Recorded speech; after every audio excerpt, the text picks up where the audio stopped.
Good morning. I will now call the June 15, 2022 regular meeting to order. Let me ask the clerk to please call the roll. Thank you, Chair Fletcher. Before I call the roll, I would like to note for the record that Vice Chair Vargas is unable to attend today's session due to her participation in the National Association of Counties 2022 County Leadership Institute. Additionally, I'll note for the record that Supervisor Lawson Reamer will be participating via teleconference. As such, all votes will be handled by roll call vote. With that, now call the roll. Supervisor Anderson. Here. Supervisor Lawson Reamer. Supervisor Desmond. Here. Chair Fletcher. Fletcher here. We will begin our meeting by resuming non-agendized public communication that was carried over from yesterday. I'll ask the clerk to call the remainder of those speakers who had put in a request for non-agendized public communication. Thank you, Chair Fletcher. We have a number of speakers from yesterday for items not on the agenda. For any of the individuals, we have 15 in total remaining, 2 in person and 5 by phone. For those that requested to speak by phone for non-agenda public comment yesterday, please dial into the conference line now using the instructions that were provided to you. We'll begin with the in-person speakers. As your name is called, please come forward and stand against the east wall under the murals until it is your turn to speak. I'd like to invite forward Consuelo and Mark Dorian. If you're here, please come forward.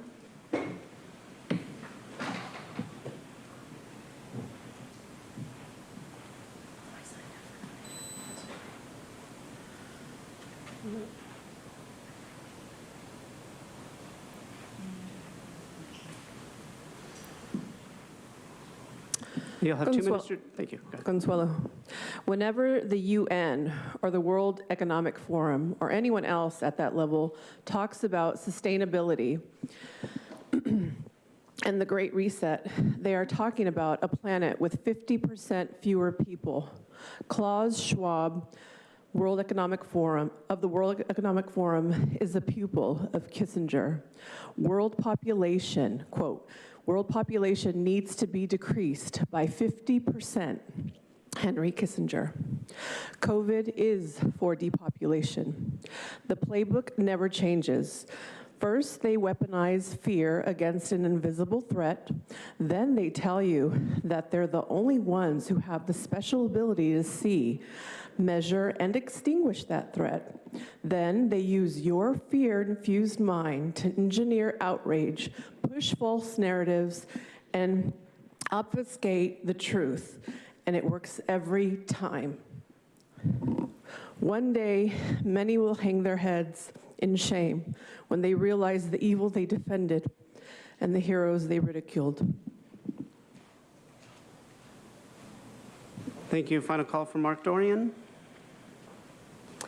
We'll now hear from those that requested to speak by phone. When it is your turn to speak, you'll be unmuted and you will hear a recording that will tell you to begin your comments after the beep.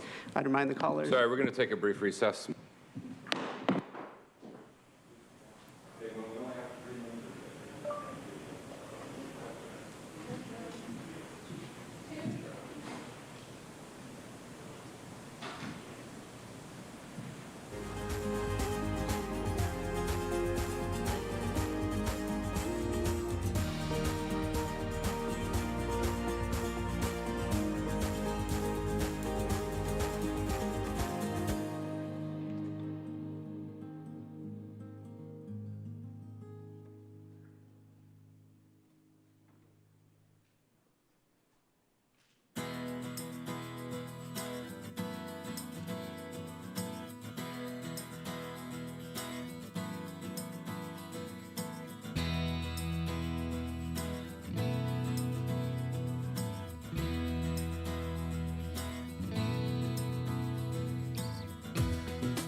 All right, we'll reconvene. Please continue. Thank you. We'll reconvene with those that requested to speak by phone on matters not listed on the agenda from yesterday. When it is your turn to speak, you'll be unmuted and you will hear a recording that will tell you to begin your comments after the beep. I'll remind the callers that they should mute their TV or live video stream before they begin speaking. We'll begin with our first caller.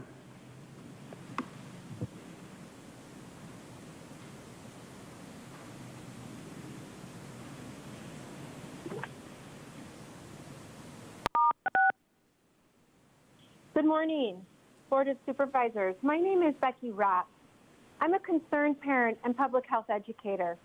I'd like to bring to your attention an article out of the Wall Street Journal last week correlating marijuana use, especially highly concentrated THC marijuana products, to creating mental health problems associated with violence.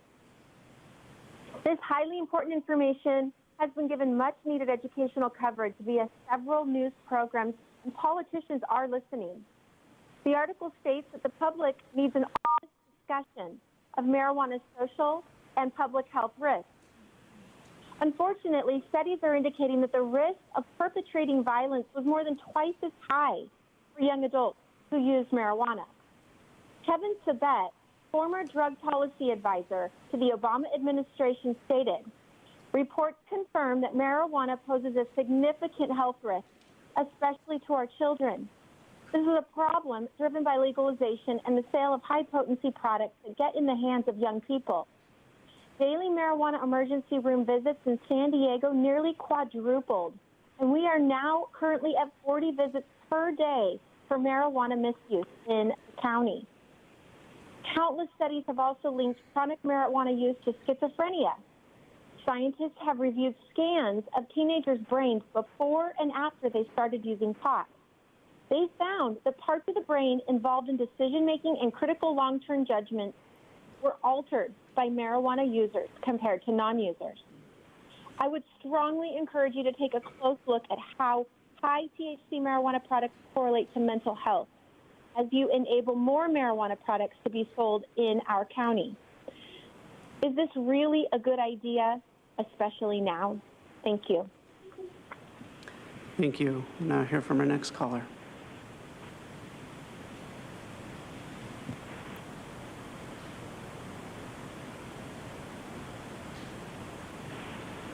Oliver Twist here, yet again seeking restoration of our First Amendment rights. I have come before you several times now asking you to allow us to clap in chambers during public comment. I've cited free speech, self-expression, the fact that you arbitrarily allow clapping at some parts of the meetings but not others, as well as that clapping is a strong feedback mechanism which publicly signals approval. But then yesterday happened. Dozens of developmentally disabled people came before you, their shining moment in the sun, a group who likely will not get that experience of civic engagement and activism again, and you stole a part of that from them. They spoke bravely, they spoke boldly, but most of all, they spoke from the heart, sharing their truth and lived experiences with you. And when their supporters and the rest of the public tried to validate, affirm, and uplift them, you gabbled them quiet because of your oppressive and questionable rule. You sit up there month after month proclaiming your noble goal to help the marginalized in the name of equity. But when the opportunity arose yesterday, your blanket policy hurt the very people you purport to want to help. Shame on you, Nathan, for stealing that moment from them. Now an excerpt from the article of the San Diego City Attorney Mara Elliott wrote about civility and disruptive behavior at public meetings. Quote, "Disruptive behavior does not include criticizing an agency or a legislative body, harsh questioning, or booing, all of which were found lawful by the California Supreme Court. Great to know that we can now all boo during meetings, but it would also then certainly seem that cheers of support or clapping would equally fall under that same case precedent umbrella. Please revise Rule 4F to align with the First Amendment. Your current version is arbitrary and capricious, relies entirely on subjective determination. Please follow the Constitution as you took an oath of office to do. The speakers from Noah's homes deserve no less." Thank you. Thank you. We'll now hear from the next caller.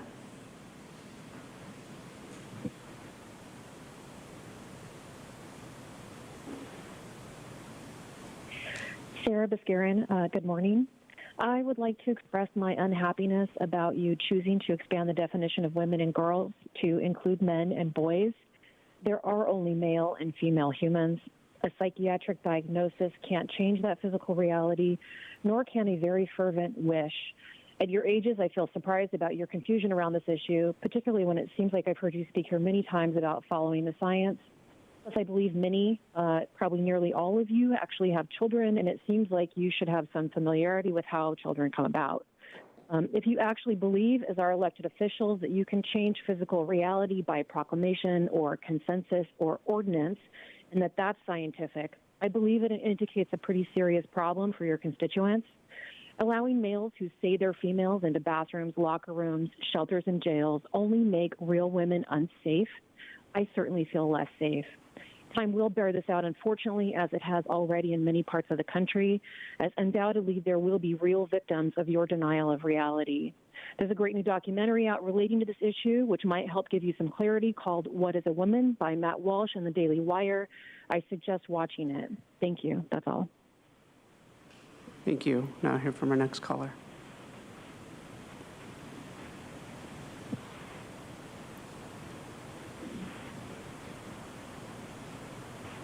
It's truth. On May 27th, I received a public request from that famous proclamation recipient, Ms. Audra Morgan. The very least I can do is plug the fact that I'm actually going to be on her radio show on 96.1 FM, live streamed at theanswersandiego.com, airing this Saturday at 5 p.m. Yeah, for real, it's going to happen. Make sure y'all catch it. And for the record, Audra paid me very well in smile. Also, congrats to Audra for participating at these meetings for over 1 year.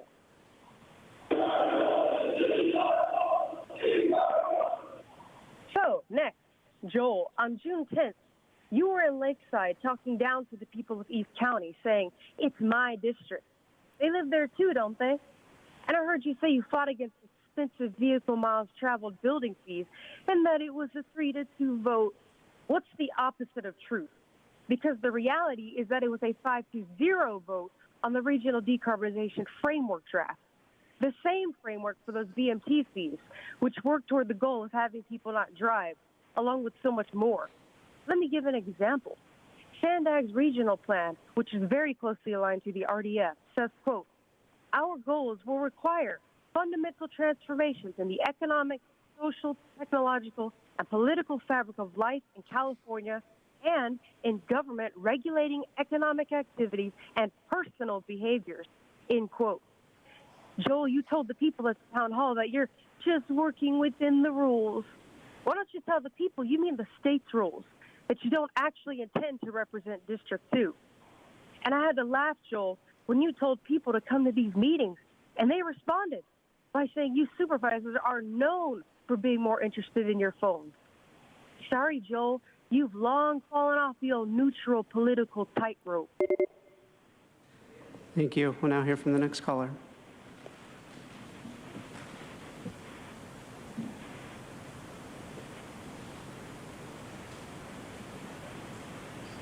Hi, Wilma Supervisors. I'm Paul Henkin.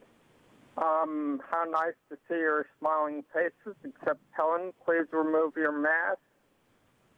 Channel 7 News is reporting wait times of 30 minutes or more for transfer from ambulance to ER in many cases, and at most hospitals in the county.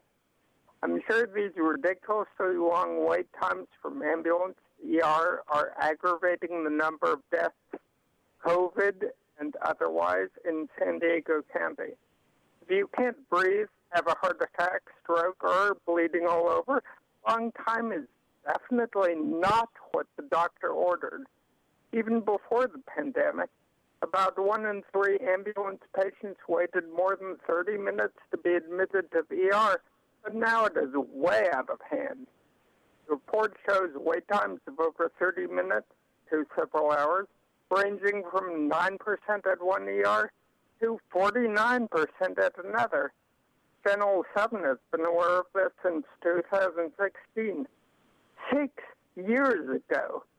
This affects many more patients who need ambulance transportation before, during, and after the ER. Both those who have been transported and those who are waiting. I asked the HHSA people, Wilma, about this, and they have not gotten back to me yet. So I'm wondering whether any legal or legislative authority is actually investigating this. Thank you for your attention. Thank you. We'll go to our next caller.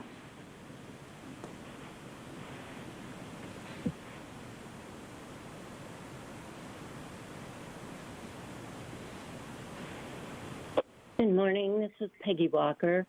At a town hall meeting last week held by Supervisor Desmond, and thank you, Supervisor, for that, we heard from District Attorney Summer Steffen staggering statistics concerning illicit fentanyl, including the fact that fentanyl is the #1 killer of those 18 to 45, and overdose fatalities are increasing among kids as young as 15. Victims are accessing pills illicitly labeled as drugs like Percocet or Xanax with fentanyl added. We heard that San Ysidro is the largest port of entry for these drugs, manufactured in Mexico. And it makes me wonder, where is the outrage over cartels taking over our hometown border? At the town hall, federal prosecutor Adam Gordon warned that youth fentanyl fatalities will climb. Addiction doctor Ronit Lev said she's never met a person who overdosed on fentanyl who didn't start with marijuana. This data should sicken us all. What will be the cost of drug infiltration and progressive policy that normalizes marijuana, a gateway drug, and causes doctors like Dr. Lev to recommend that every household keep Naxalone in case of fentanyl overdose? Supervisors, you regularly spend hundreds of hours on serious social issues like gun control, housing, homelessness, and yesterday, neurodiversity. These are good causes, but isn't it time we study the impact of problematic drugs infiltrating our community, question commercialization policies promoting harmful drug behavior, and take a serious look at the outcome of these on our most precious resource, our youth and young adults? Please consider this. Thank you. Thank you. And Chair Fletcher, that concludes the request for non-agenda public communication from yesterday's session. All right, thank you. We have 3 items on the agenda, a continuation from yesterday. We will do those 3, and then we will move into our regular Wednesday agenda. We're going to start with item 21, notice public hearing, an ordinance establishing a tax on cannabis business. And I'll turn it over to staff for their presentation. Good morning, Chair Fletcher, members of the board. As a result of direction provided in January 2021, staff have been in the process of planning and implementing several components of the socially equitable cannabis program, with collaboration with multiple departments between the Land Use and Environment Group, Finance and General Government Group, and the Public Safety Group. These program components include updating codes and ordinances, licensing and permitting, an update on fees, and will contemplate new program aspects such as on-site consumption within an overarching socially equitable framework. Today, we are presenting for your consideration actions related to establishing a commercial cannabis taxation program. On May 10th, the board directed the Chief Administrative Officer to take the following actions related to a taxation program: to return to the board with all actions necessary to place an ordinance on the ballot for the November 8th general election, to ensure the ordinance allows the board to have the option to tax cultivation on a gross receipts or square footage basis, to include a component in the ordinance to address relief for crop failure in the cultivation market, to identify the tax as a general tax, and to indicate the board will return at a later date to set the tax rates, and to specify that the general tax will only apply to the unincorporated area. Contingent on today's actions, on June 28th, the board will consider adoption of an ordinance and resolution to place the proposed tax on the November 8th ballot, and also consider certain election-related decisions on that day as well.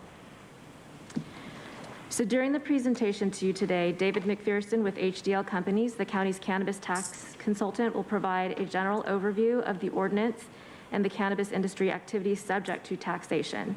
This discussion will highlight sections of the ordinance which provide flexibility within the cultivation tax, compare various methodologies to tax cultivation, and note the language in the ordinance that provides a mechanism to account for crop failure. In addition, Christina Snyder, our expert from the Office of County Counsel, will provide an overview of the resolution and election-related decisions to be determined on June 28th. So with this overview, I'll turn things over to David. David? Thank you, members of the board, Chair Fletcher, and members of the board. We're going to do an overview of the ordinance based on some of the follow-up from the last meeting associated with this. So the first thing is this authorizes the board to set a tax on cannabis business subject to voter approval as noted. Proposes a general tax to be imposed in the unincorporated area of the county only, as directed by the board. This tax must be approved by the voters by a majority of 50+1. A general tax must be used for general government purposes and not be imposed for specific purposes. The activities subject to the tax are listed as for the maximum tax based on percentage of gross receipts will be testing laboratories at 2%, retail sales at 6%, distribution at 3%, manufacturing and any other type of cannabis business except for the cultivation at 4%. The maximum tax base on cannabis square footage or gross receipts for cultivation will be on square footage of canopy up to $10 a square foot, depending on the type of facility, and adjustable with the CPI for inflation purposes. And we have now added, at your direction, an option for the gross receipts at 3%. This represents the tax rates which could differ from actual rates by the board may impose.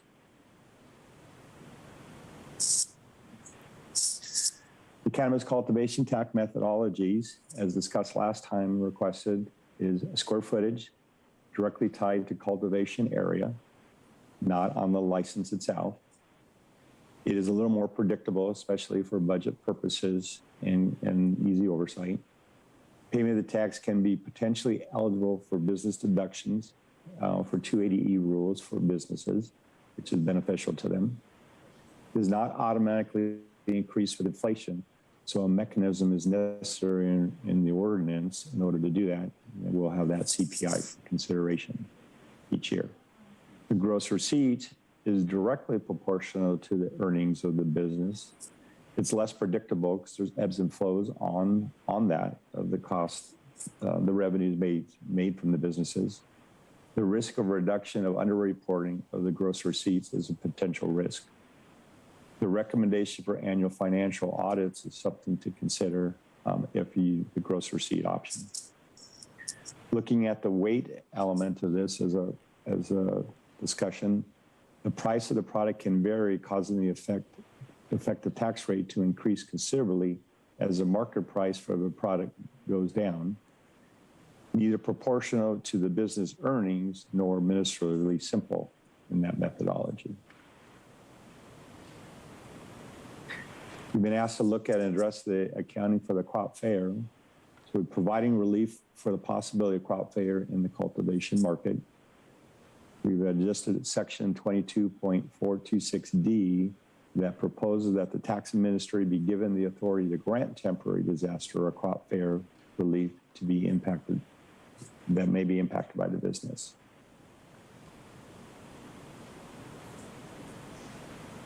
This time I'd like to turn it over to Christina. Good morning. I will be presenting some of the decisions that the board will need to make if the board decides to put the cannabis tax on the ballot in November. Initially, we will go through the draft resolution calling the election. That was attachment E in your materials. This is a draft that's being presented today. We're seeking your input, and we will bring back a final resolution for vote on June 28th, should the board decide to proceed. As a brief overview, this resolution contains the necessary language to call the election. As drafted, the full text of the ordinance will be placed in the voter information pamphlet. This is our recommendation, and the cost of doing so is included in the fiscal impact, which is already included in the board letter. In addition, the resolution contains staff's proposed ballot question. We're requesting input on this ballot question today, and we would request that the board make a motion to guide us in the changes that they would like to see in the final resolution presented on June 28th. Please note that the permissible changes to the ballot question are limited. We can change some of the services that are listed as examples that the board may wish to, might eventually spend the tax revenue on. However, because this is a general tax, the funds can only be imposed for general government purposes and not specified purposes. So the examples listed in the ballot question are just examples. There are various things that we cannot change in the ballot question because they are legally required. For example, the ballot question is limited to 75 words, and it must be stated in a format prescribed by the Elections Code, which begins with the words "shall the measure," and at the end of the ballot question must have the words "be adopted." The ballot question must include the amount of money to be raised annually, and it also must include the rate and duration of the tax to be levied. The ballot question must be a true and impartial synopsis of the purpose of the proposed measure in language that is neither argumentative nor likely to create prejudice for or against the measure. So with that, that is an overview of the resolution. And here are the other decisions that we will request that the board make on June 28th. We're previewing them for you today because we will bring them back on June 28th. First, as I just described, we will ask for vote on the resolution to include the final language of the ballot question. A second decision the board will be making is whether to authorize members, a member or members of the board to write written arguments on behalf of the Board of Supervisors as a board. By granting that authority, that would include the authority to write a rebuttal argument and or determine others who can prepare, submit, or sign a rebuttal argument. The argument in support and rebuttal argument would be in the voter information pamphlet. There can only be 5 signatures total. The argument in support would be 300 words, and an argument in rebuttal is 250 words. Please note that even if the Board of Supervisors does not authorize members of the board to write an argument, that individual members can also still write arguments. Also, citizens and bona fide associations of citizens can write arguments. An additional decision that needs to be made on June 28th will be whether to request that a fiscal impact statement be included in the voter information pamphlet. The auditor and controller writes the fiscal impact statement. This statement would estimate the amount of any increase or decrease in revenues or costs to the county if the proposed measure is adopted. The board must request this of the auditor controller by the 12th of August. Please also note that County Council automatically must prepare an impartial analysis that will also be included in the voter information pamphlet. That impartial analysis will show the effect of the measure on the existing law and the operation of the measure. That analysis will include a statement indicating whether the measure was placed on the ballot by a petition or by the board. And that will be placed in the voter information pamphlet preceding the arguments for and against the measure. That will be 500 words. This wraps up the discussion on the resolution and election-related decisions that need to be made by the board if the board proceeds. I'll go ahead and pass the presentation back to Joan now. Okay, thank you, Christina. So today's recommendation is for the board to receive reports on the pros and cons and fiscal analysis of the different methods to tax cannabis cultivation as provided by HDL and attached to the board letters attachments A and B, to approve the introduction of the ordinance to tax commercial cannabis activity in unincorporated San Diego County, and to receive and provide input on the draft resolution calling the election and including the ballot question to be brought back to the board for formal approval on June 28th, 2022. Future recommendations to be considered on June 28th are contingent on today's actions. As part of the recommendations presented today, if the board desires to provide feedback on the resolution and ballot question to be presented On June 28th, staff is requesting direction. This concludes our presentation. Staff and HDL are here to answer any questions you may have. Thank you. I want to thank staff for the presentation and all the hard work that has gone into this, and in particular all the stakeholders who have been very involved in working on this effort. We're at another step in our progress towards establishing a safe, regulated, and legal cannabis market in the unincorporated areas. And I think this is a worthy endeavor, but I recognize it's been a significant amount of work. In a way, we've benefited as a county from really kind of being behind the curve of other jurisdictions, in that we've been able to spend some time trying to learn some of the lessons and I think arrive at what will be a really good ordinance. The only issue we're dealing with today and right now is the issue of taxation and going to the voters to get that. The ins and outs of specifically how our cannabis ordinance will work is something that we will address probably early next year. We still have quite a bit of work to do around that, and we have a lot of thought and input surrounding that. But I think that what we're doing today is an important step forward, and I think there's some really good components here. I fully agree and support the effort to do a general tax. I also appreciate we're making clear it will only apply in the unincorporated areas.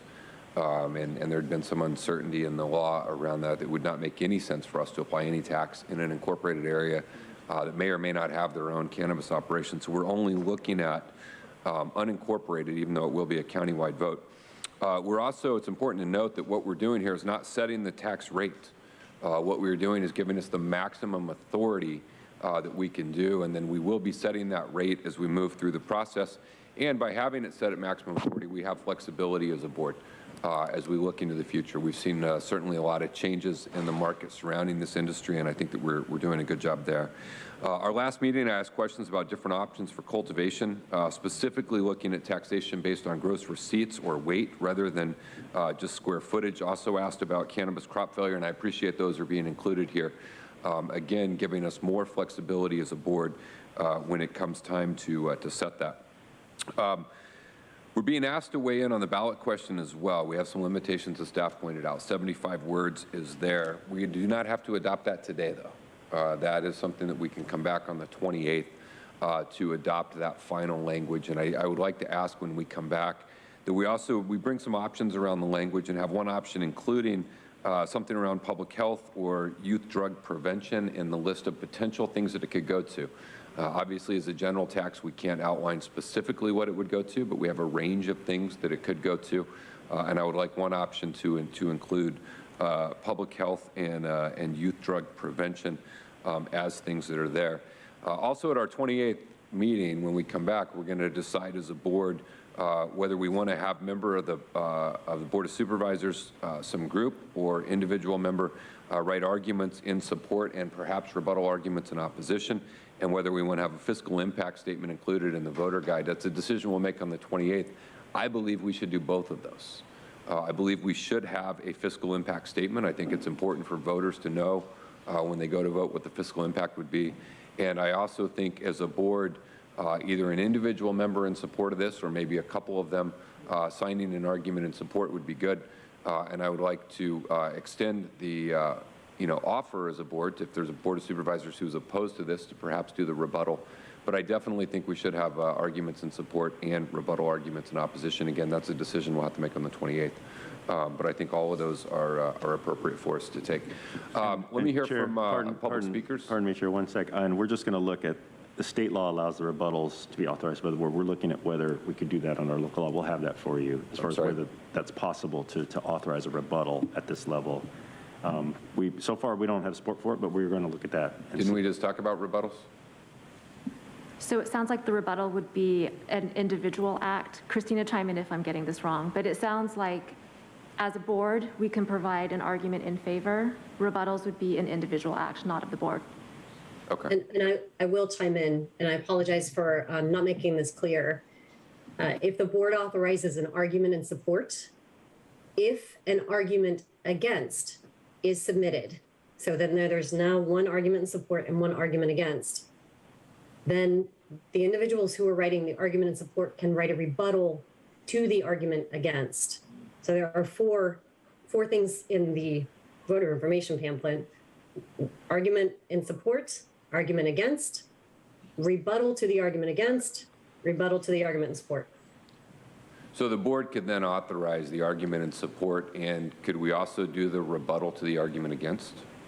Yes, in fact, it's automatic.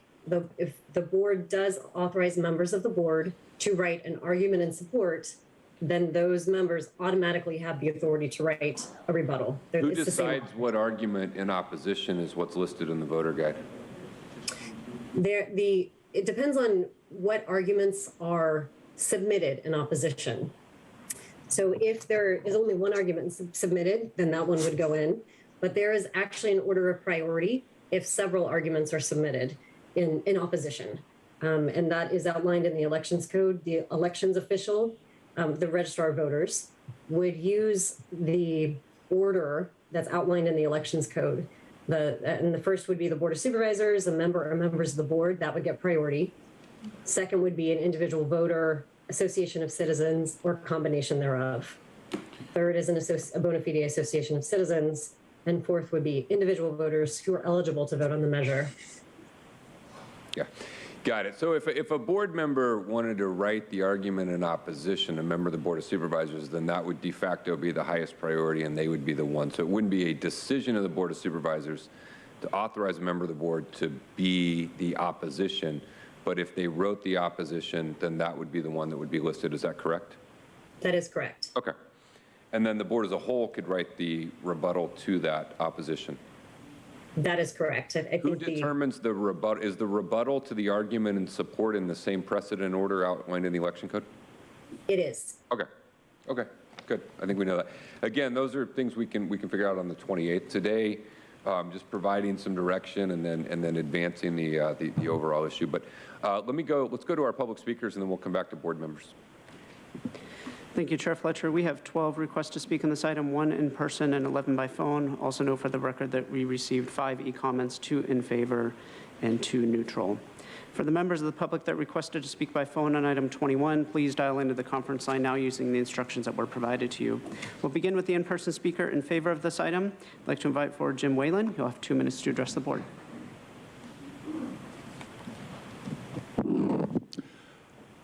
Good morning, Chair Fletcher, members of the Board of Supervisors. Jim Whalen, J. Whalen Associates, a veteran of cannabis regulations in San Diego.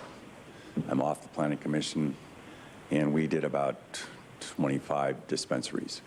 So I know what worked and what didn't work there.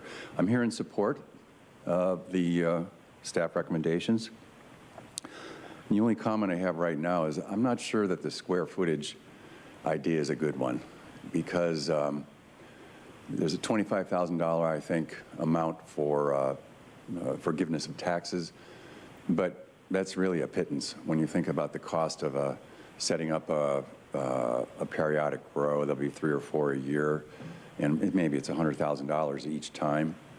So it doesn't take really into account what happens with crop failures or disasters. Bugs happen a lot. You lose the whole thing. Or mold. You lose the whole thing.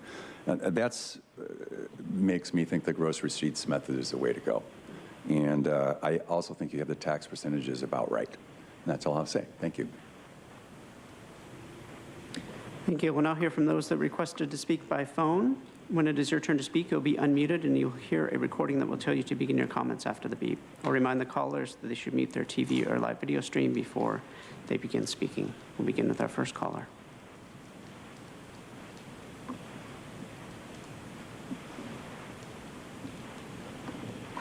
Good morning, Board of Supervisors. I am Mark Wilcox, father, grandfather, and youth advocate. Item 21 regarding placing a marijuana tax on the November 8, 2022 ballot is an effort to mitigate the damages from marijuana storefronts in the city of Encinitas. Besides the vulnerability of their business neighbors, marijuana storefronts will influence young persons who will experience the marijuana advertising that come from storefronts trying to capture a new market.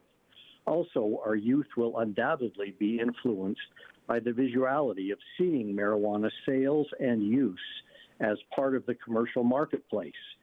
Since the Department of Cannabis Control has no funding to provide oversight of marijuana storefronts, We parents hope that the Encinitas code enforcement and city staff will be prepared to collect the taxes this ballot measure will bring, since other cities have struggled to do just that. Thank you. Thank you. We'll now hear from our next caller.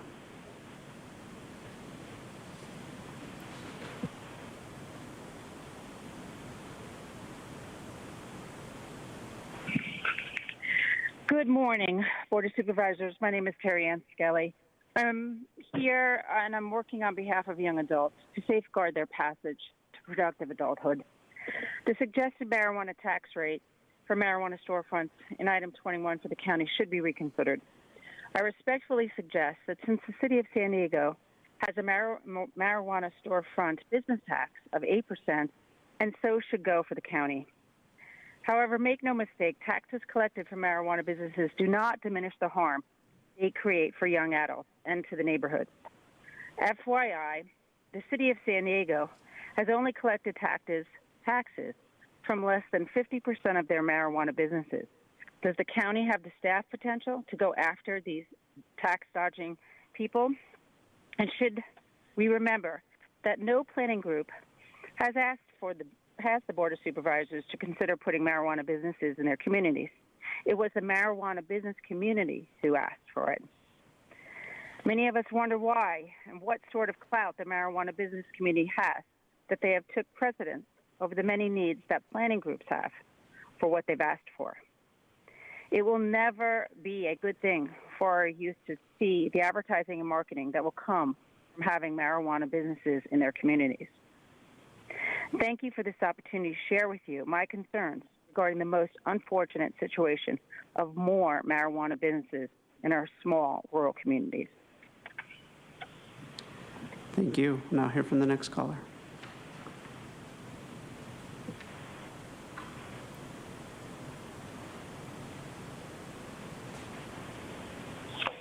Good morning, Chair Fletcher and Board of Supervisors. My name is Anthony Avalos. First, let me say I very much appreciate your time and attention on this historic matter. Nathan, you made some great points in that we do have insight given to us from other jurisdictions, specifically throughout California. The challenge is that also throughout the state of California, they've imposed their own taxes on the cannabis industry. What this is combined to do is create an overall tax burden for the consumer that's around 30%.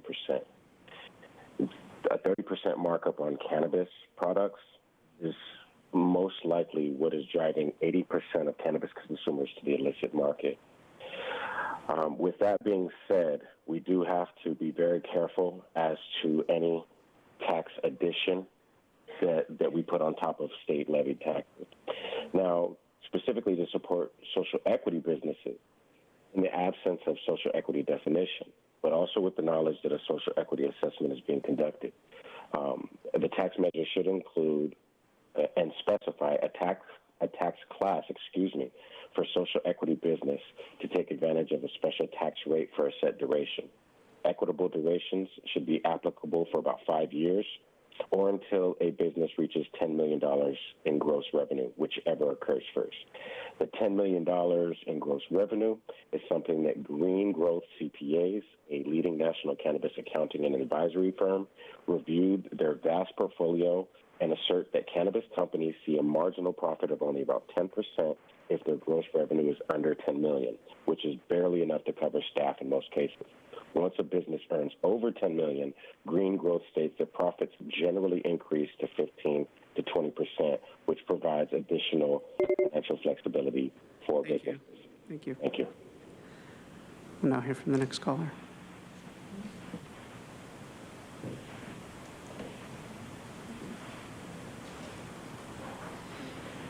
Hi, this is Peggy Walker again. I wanted to say that something that concerns me about this agenda item is that putting it forth presumes citizen approval of marijuana commercialization in rural areas, which many oppose. Unfortunately, county residents don't have the vote they deserve to allow or ban marijuana businesses as residents of cities get to have. and little voice regarding full-blown commercialization. As a public health educator, every day I see new data, studies, and reports demonstrating the risks and harmful outcomes of marijuana. The public deserves to know the science and data-based truth. ER admissions have doubled, mental health issues increased, teen vaping stores, toddler accidental ingestions are called a public health problem by Radius Hospital physicians. DUI injuries and deaths have increased. Consider students who use for anxiety, have psychotic breaks, and committed suicide. The 4-year-old who seized after eating an edible. The granddad who couldn't sleep, took marijuana offered by a grandson, and couldn't wake up for 2 days because of interaction with his prescription meds. These incidents are not uncommon. That said, I urge you, should this measure pass, to earmark a significant portion, and I mean a serious consideration of the kinds of types of information it would be, of funding for sorely needed significant public education. People simply do not understand the full implications or consequences of the use of a poorly regulated psychotropic drug, and that's what marijuana is. Thank you. Thank you. We'll now hear from our next caller.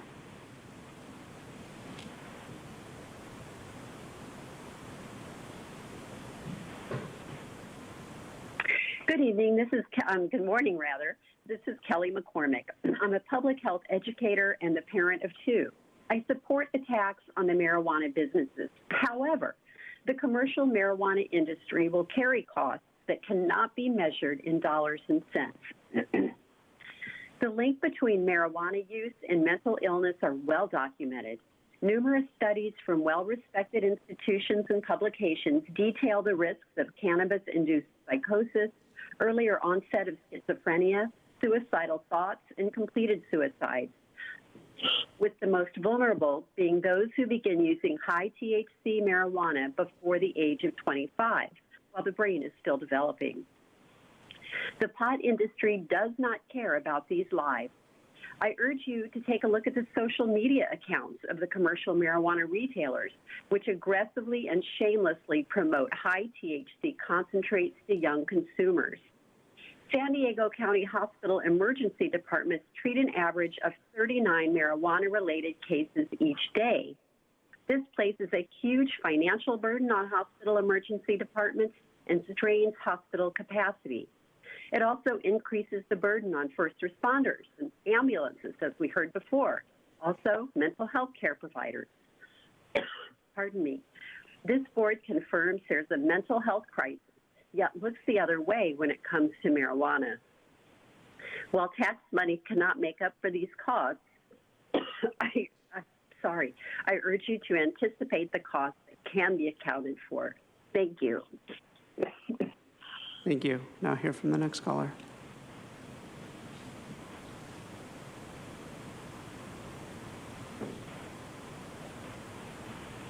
My name is Laura Wilkinson Fenton, and thank you, supervisors, for having this morning. On behalf of all humanity, I apologize for the lack of civility in the coarsening of our public discourse that I witnessed yesterday and continue to witness at your meetings, and I'm sorry for that on behalf of all of us. Regarding the subject, the safe, legal, and regulated cannabis industry is something I'm very much in favor of. Several pieces of peer-reviewed studies, both internationally and in the United States, show that property values are actually up and crime is down in communities that allow retail outlets, and that's because these things are locked down like banks. The California Department of Public Health already has tremendous programs for youth prevention and outreach, which the industry stands by and supports as much as possible with tax dollars and also with our voices. There's hundreds of millions of dollars already available for many of our local youth prevention entities, and I suggest they tap into that as well because the resources have already been put there by the Department of Cannabis Control. Overtaxation of cannabis has hobbled California's legal industry. There are only 800 retail outlets open. For example, Oklahoma has 2,200. And in an era of inflation, tax measures have a very dim prospect.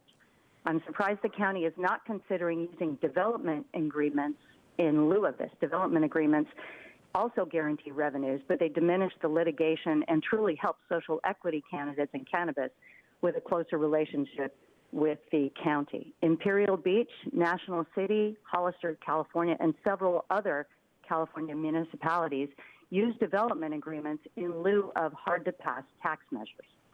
And I do want to briefly address Supervisor Anderson's suggested changes, adding layers of regulation, which are not based in data, which is readily available from UCSD and other regulatory bodies, will hurt both small businesses, social equity candidates, and medical cannabis patients by making it harder. Thank you. Thank you.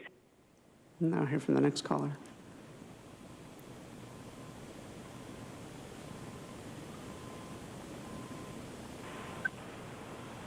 Good morning, Board of Supervisors. My name is Becky Rapp.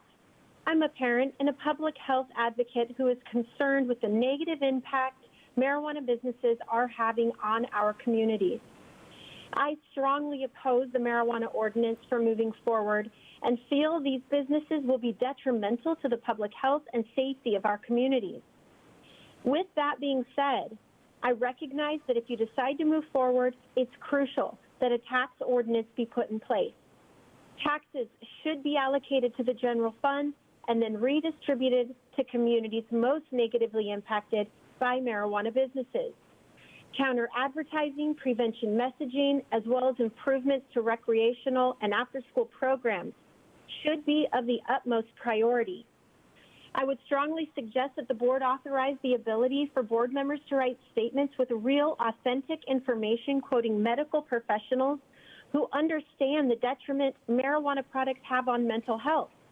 It's crucial that the public make decisions based on accurate information, recognizing the detriment this ordinance will have on our county, particularly our rural communities. We currently have 5 existing businesses already operating. And in October of 2021, they were granted the ability to start selling products under a recreational status. It's now been over 7 months, and the county has yet to implement a tax ordinance on these businesses. Perhaps staff can prioritize tax structures, starting with the existing 5 marijuana outlets. Seems like plenty of time to come up with a productive tax structure focusing on future marijuana businesses seems counterproductive. Thank you. Thank you. We'll now hear from our next caller.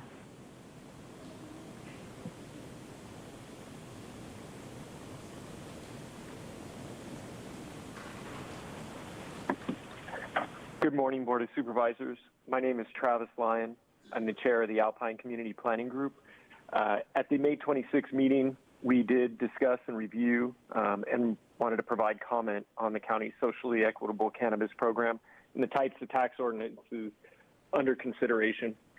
So the group made a following recommendation, and that was to recommend that the Board of Supervisors adopt a special tax opposed to a general tax for the cannabis tax ordinance, and that the special tax ordinance be structured to ensure that tax dollars raised in the unincorporated areas remain in the unincorporated areas.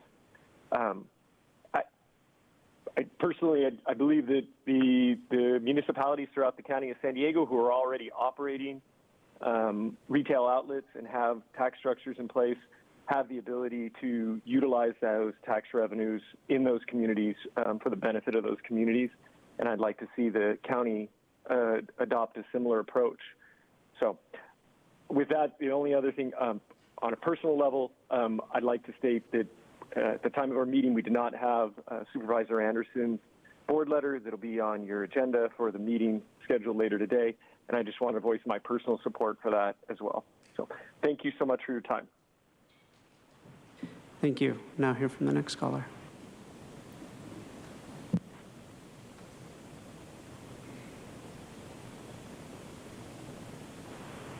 Hi, Supervisors. Paul Henkinson.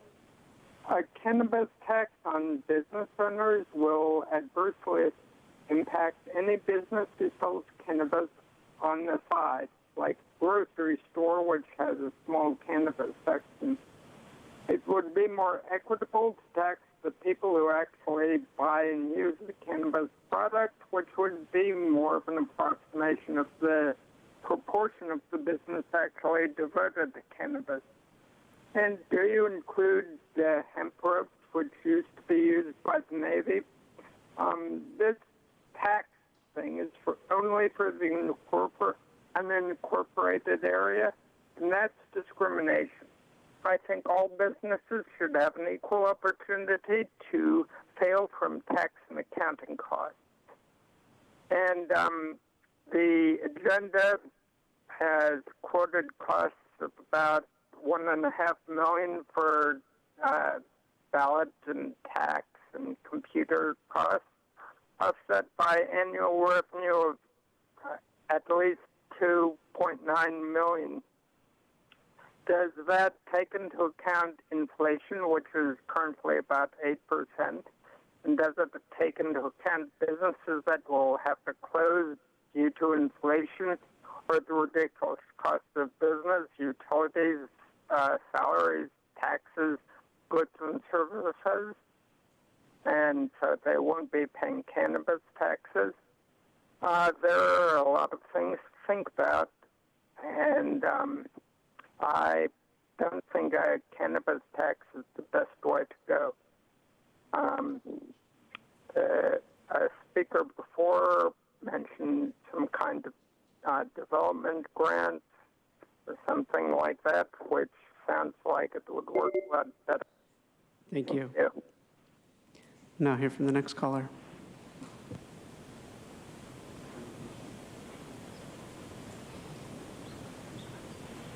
Good morning, Board of Supervisors. Ann Riddle here. I attend two planning groups, one where I live and the other where my husband's business is. Our planning groups have discussed this issue. We continue to be amazed that none of these issues regarding having marijuana businesses came from planning groups, didn't come from the citizens of the unincorporated areas. It seemed to come at the request of people who wanted to have marijuana businesses themselves in the unincorporated area. We think this is a backwards way to go about making decisions on our behalf. We need to pay attention to what planning group members say they need, and not what somebody who just wants to come into our community and do business says they think we need. I'd also like to express my concern that this feels like it's in violation of the county's Live Well goals to reduce smoking and vaping, because we must all realize that a good proportion of marijuana products are smoked and vaped, and they have the same problems that vaping and smoking nicotine does.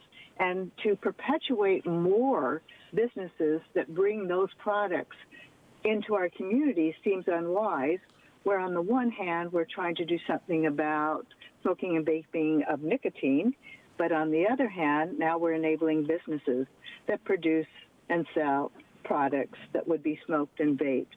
So although we understand that the business tax is meant to mitigate some of these problems, we really wonder if it will. Thank you for letting me share these thoughts. Thank you. And Chair Fletcher, that concludes public comment on this item. Thank you. We'll go to Supervisor Lawson-Remer. Hi, thank you so much. Appreciate this. Appreciate all the participation and comments. I've been listening virtually to all the testimonies and the presentation of staff, and it's really helpful. So I know staff asked for some input and direction in order to come back on the 28th. So let me, if I may, I'll just go through one at a time those items. So think in terms of the resolution. And the language on the ballot measure, I think I would echo and agree with Chair Fletcher's request to have some language regarding public health. But there are a couple other items that I think should be listed, especially given that this is a tax to go to our general fund. Perhaps you might need to come back with a couple options, given that I'm going to give you a few different ideas and you might not be able to fit everything in, acknowledging the word limit. But some of the items that I think should be acknowledged as expenditure categories, one would be, in addition to public health, would be mental and behavioral health services. So I think that's really important, increasing our investment in mental and behavioral health services. I think it's we mentioned safety. I think it might be helpful to say public safety. That would be a second thing. A third area that I think we need to acknowledge is the work we're doing to invest in tackling homelessness. A fourth area is protecting our beaches and coastlines and open spaces. And a fifth area is tackling affordable housing or investing in affordable housing. And I want to acknowledge that that's a lot, and you're not going to be able to get them all might not be able to get them all in one list.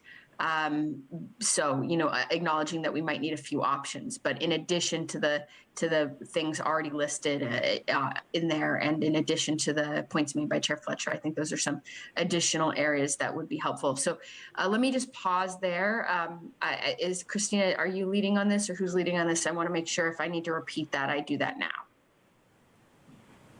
I caught it. Thank you. Okay, great. Okay, thank you so much.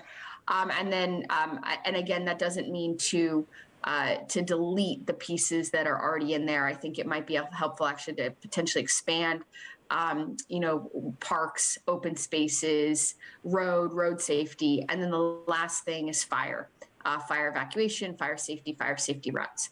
So those are the areas I think we should list, because I think that doesn't capture some of the priorities, the expenditure priorities that we have as a county. So that's my number one point. Number two, I don't, if we have to choose how to allocate type and space in this very short ballot statement, I think it's much more important to list in a more detailed way all the purposes for which we'd be using the revenue, rather than go into detail on the percentages, 6 for retail, 3 for distribution, 2 for testing, cultivate. I think that's not nearly as relevant for the voter, and they can read that in the ordinance.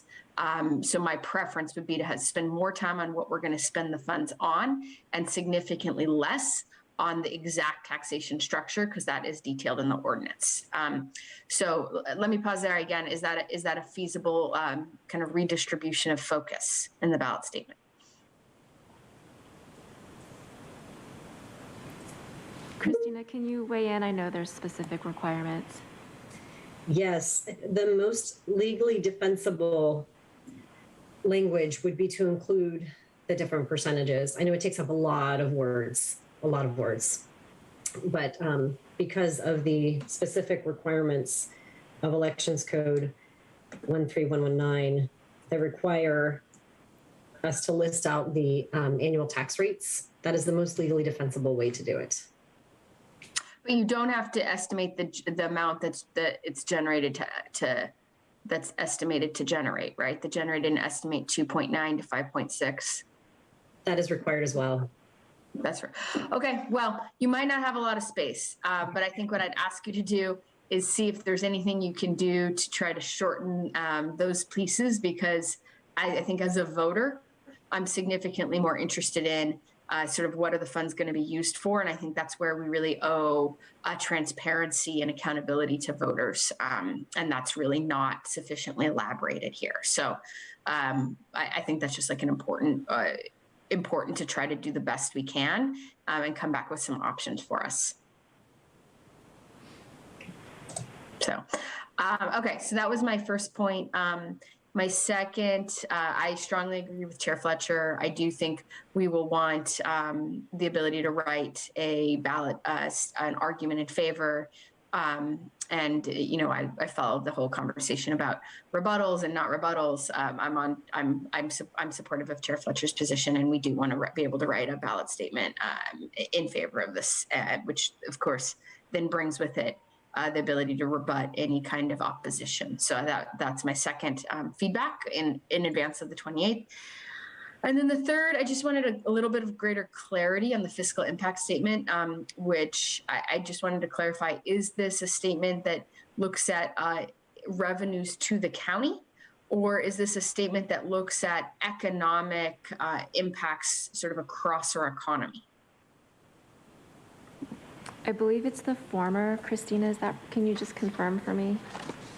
It is the former. It's impact to the county. Okay. In that case, then I also agree. I think we owe it to voters the transparency for them to know what we're really talking about and what the fiscal impact would be. So I would include that as well. So those would be my three comments. The only thing I have to say, and again, I don't feel strongly about this. So Chair Fletcher, if you have a different view, I don't feel that strongly. But I don't think we want to do this again. And so my preference would be to retain maximum flexibility in this ordinance itself.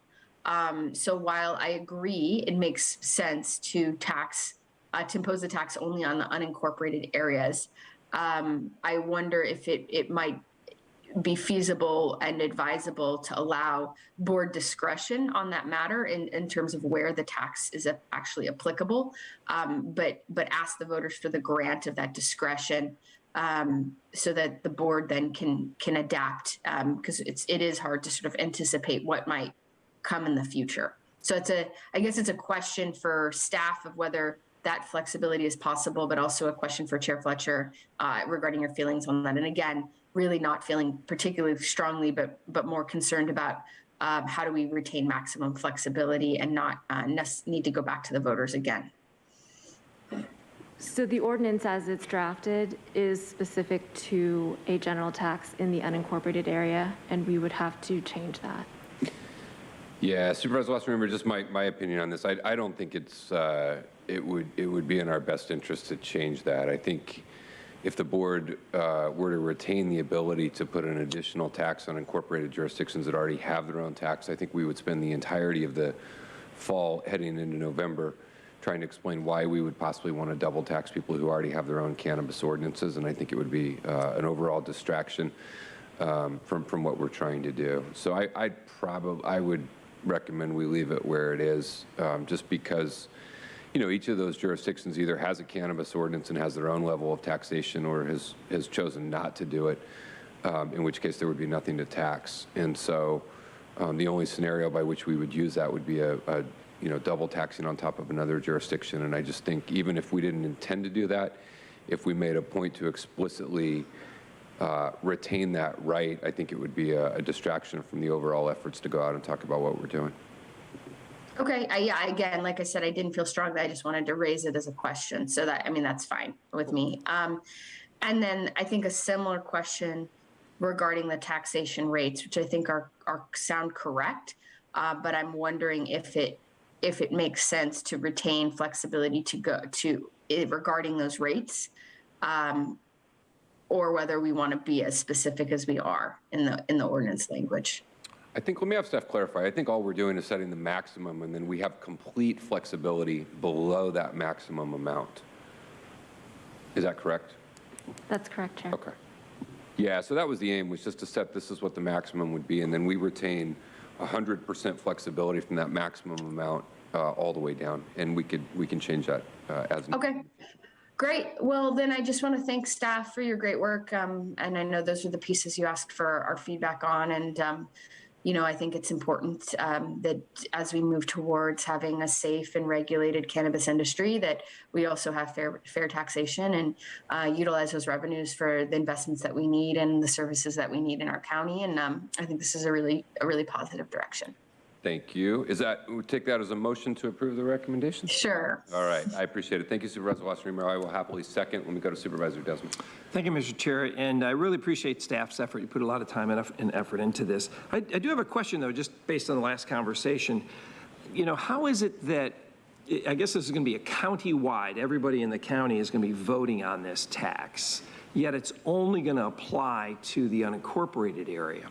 And so how does that kind of settle, I guess, with election law? It's like maybe, Arizona voting that California should have a tax on something, but not them. So how does it, for the people who are not going to be affected by the tax or the tax not being on them, how is it that they get to vote on someone else gets a tax? And I don't think, and I'll ask you all to clarify, because I've asked the same question in the past. How does that? Same question. I don't think we have a choice. is my understanding, but let me ask. Well, how does that work legally as far as you, if I may, you voting for Supervisor, somebody else to have a tax? And Chair, we looked into this because it is, you know, obviously unusual. You get the entire county voting and the tax will apply just in the unincorporated area. That we've checked is county law, it's state law, that's been long established, and it varies based on how much unincorporated you have, the percentage of people who are voting for it that won't be subject to it. So it varies as you get more in unincorporated cities, but it's definitely been longstanding California law, and we've looked into it, and there isn't any case argument against it.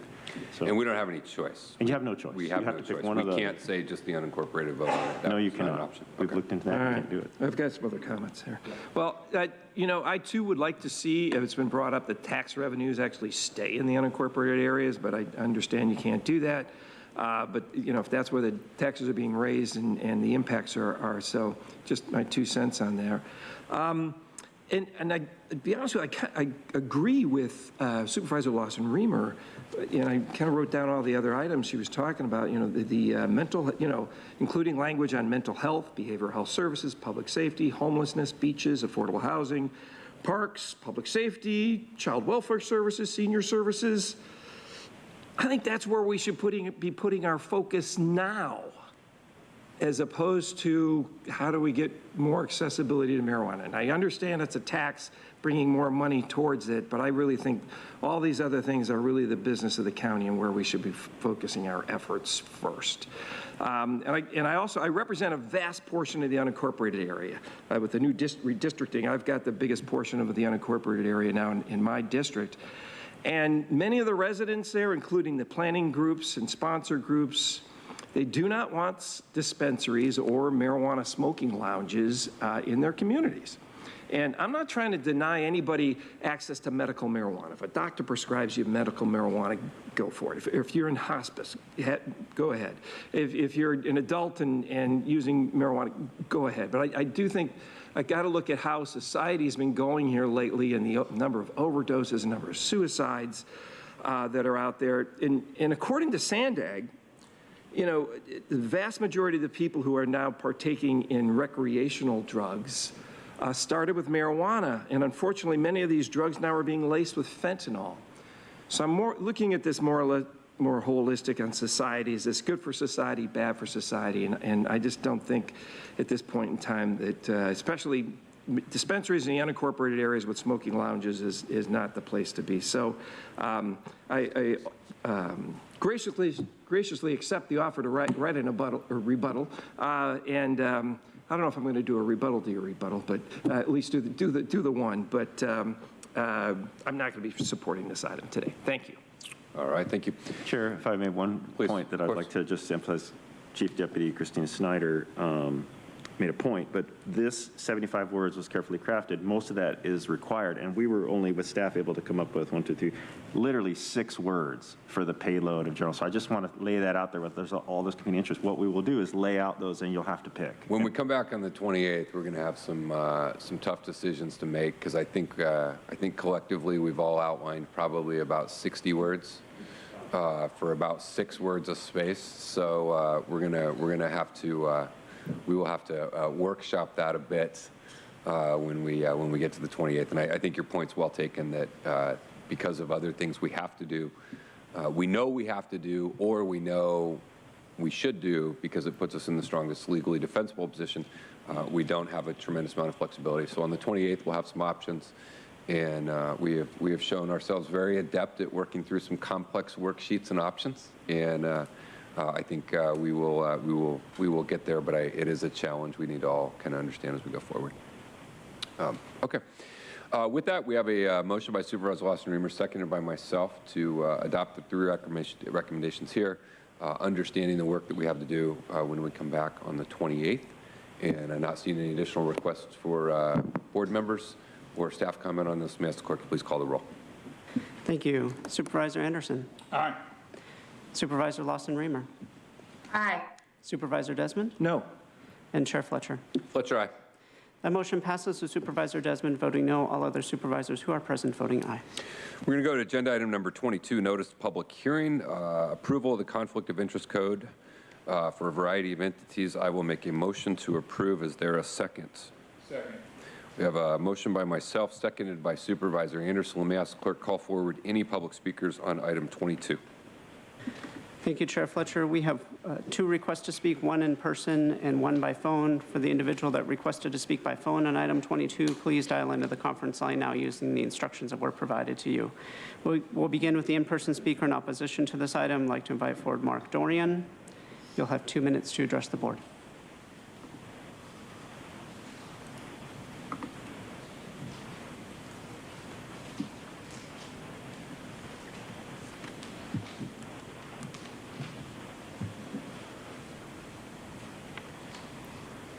Come on down.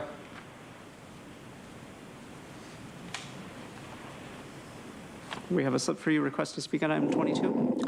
Yes, and I wish I had another minute to review it further in the book.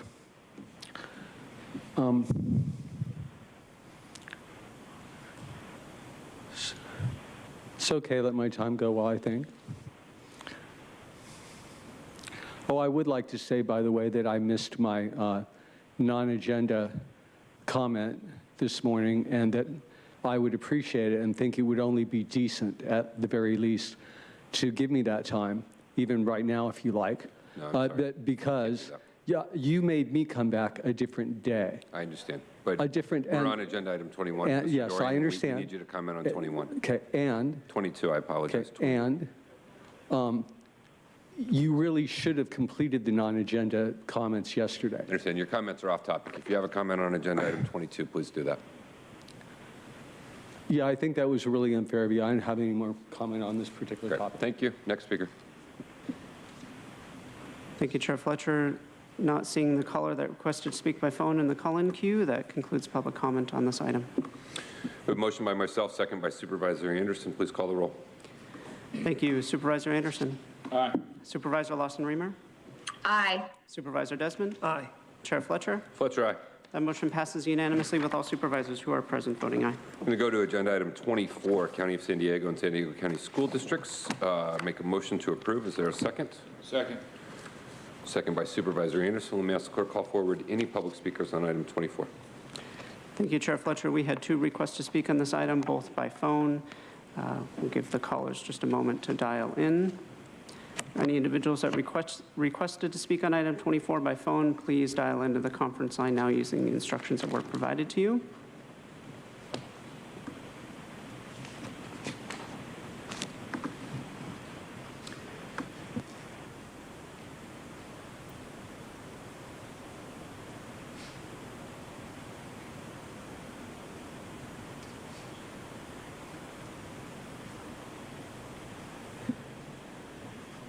And Chair Fletcher, I'm not seeing any callers in the queue for item 24. That would conclude public comment on item 24.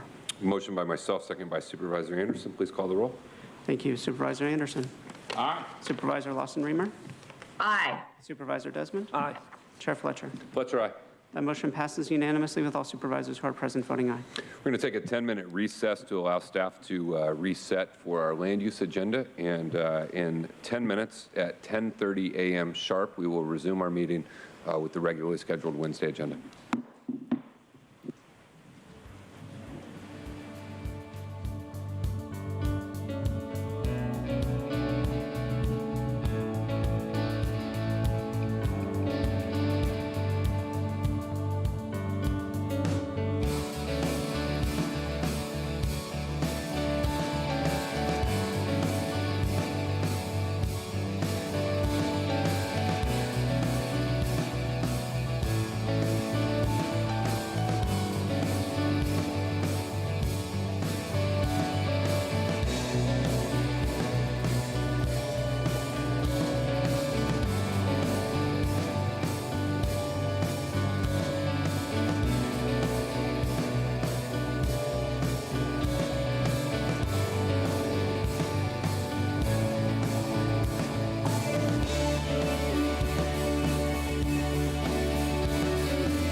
reconvene our board meeting and start with our land use agenda.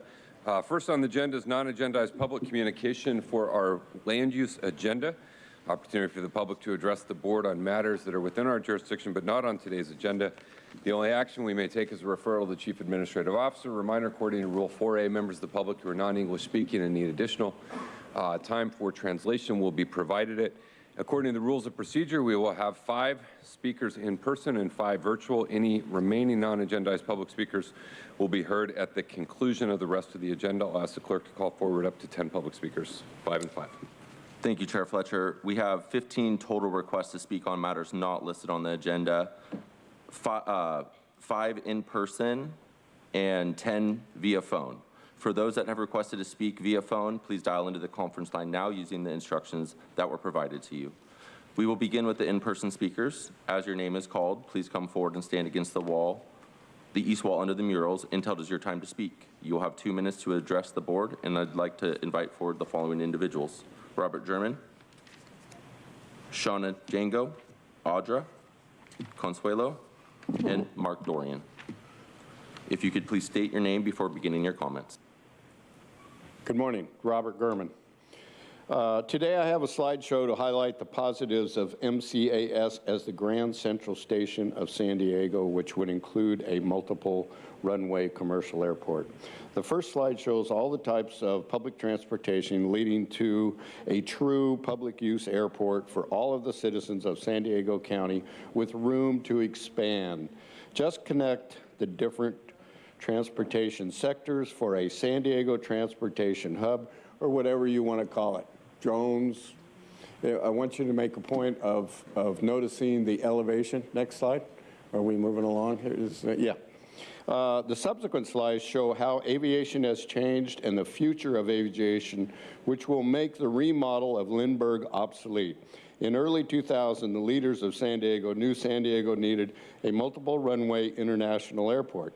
MCAS was chosen as the location. We think the time is right to discuss this idea again before we spend billions on an old, one-runway airport in a poor location.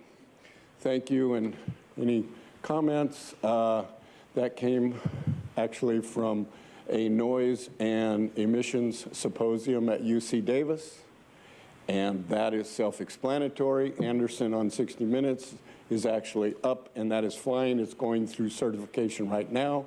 That's another company. I think off the top of my head, there's 12 different companies that are coming up with these type of aircraft. There is simply no room and no airspace to put these new types of aircraft that would service San Diego County at Lindbergh Field.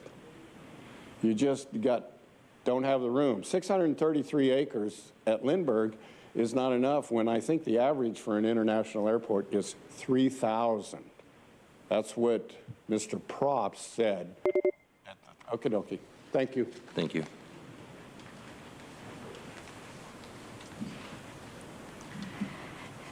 Good morning, members of the public and legislators. I was sent a cease and desist letter from the Sandia Creek Road Committee demanding that I delete my YouTube public service announcement video and social media posts where I discussed my objections and allegations against the Sandia Creek Road Committee and the manner in which they obtained a building permit to construct 2 private toll gates, which in my opinion and from my investigations used illegal and unethical maneuvering with public officials.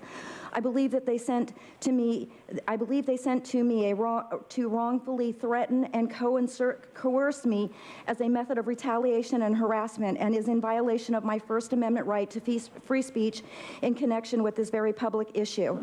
The Sandia Creek Road Committee obtained my personal email dated June 9, 2021 to County PDS Planner Nick Kudafides, warning him he may have been misled by members of the Sandia Creek Road Committee and others in order to obtain the gate permit under false pretenses and confidential details relating to my discovery. My email should have remained confidential and not provided to the Sandia Creek Road Committee in order to protect me from retaliation.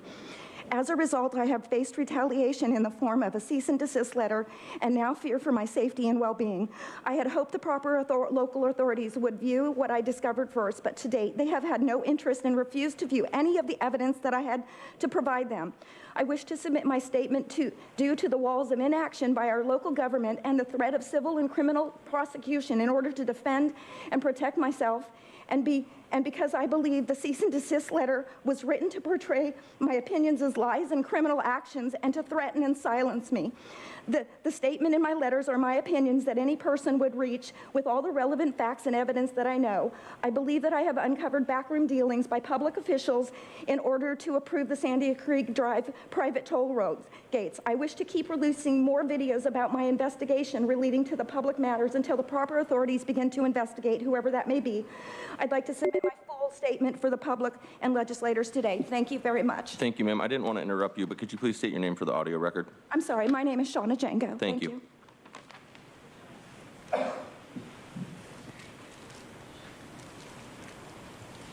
Mark, well, first of all, I noticed that yesterday and often, Kevin Stevenson is really, really hateful to a lot of people here, suggesting that we're being paid or that we're with some organization, and we're not.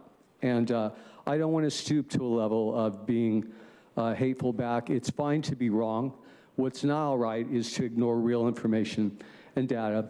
So as this relates to something I was talking about yesterday, which is you not allowing children to be vaccinated like this. Here, Kevin, are some titles on BitChute.com that you can confirm yourself on the CDC website. The first title is more than 1 million COVID vaccine injuries, nearly 27,000 deaths reported to CDC, VAERS data show. The second video is VAERS shows child injuries and deaths at an even higher rate than adults. The third I would recommend, if you ever want to have any kind of discussion and make any sense or have any idea what we're talking about, I suggest seeing a video by Naomi Wolf on YouTube. The title is Talking Stick TV, Naomi Wolf, The End of America. Without seeing these videos, there's simply not much use in you making comments about what some of the people that are coming here know factually. These are real CDC statistics. Naomi Wolf's video is completely on point, which is probably why she's a multi-million selling author. She did notice that there were similarities in all types of societies that lost their freedom, and details it.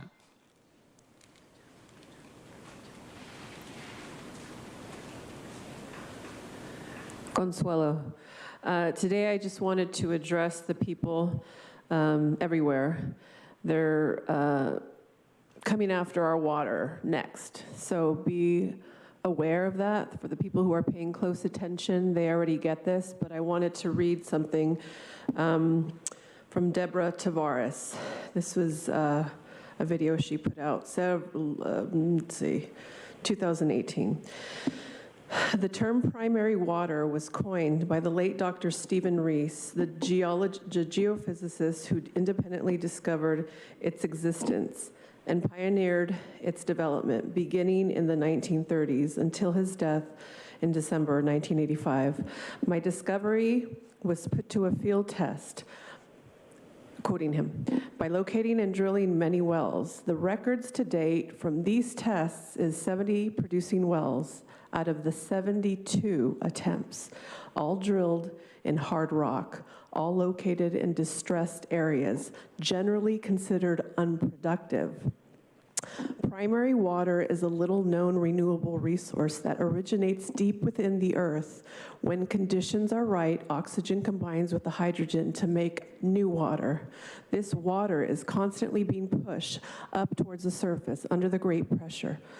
The water finds its way back towards the surface through fissures or faults. Depending on the geology, primary water can be used,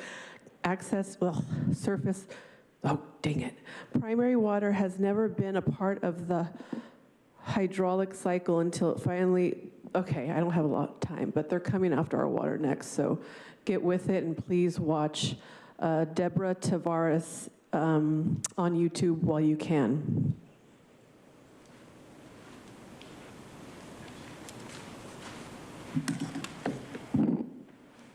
Hello, I use the name Audra, so I would like to say thank you, Truth, for saying that. I look forward to having you on my show. But speaking of truth, I wonder where my proclamation is. You took it yesterday. Where'd it go? To Nathan's office. And then you said, there's nothing in my office, which is crazy. That's theft.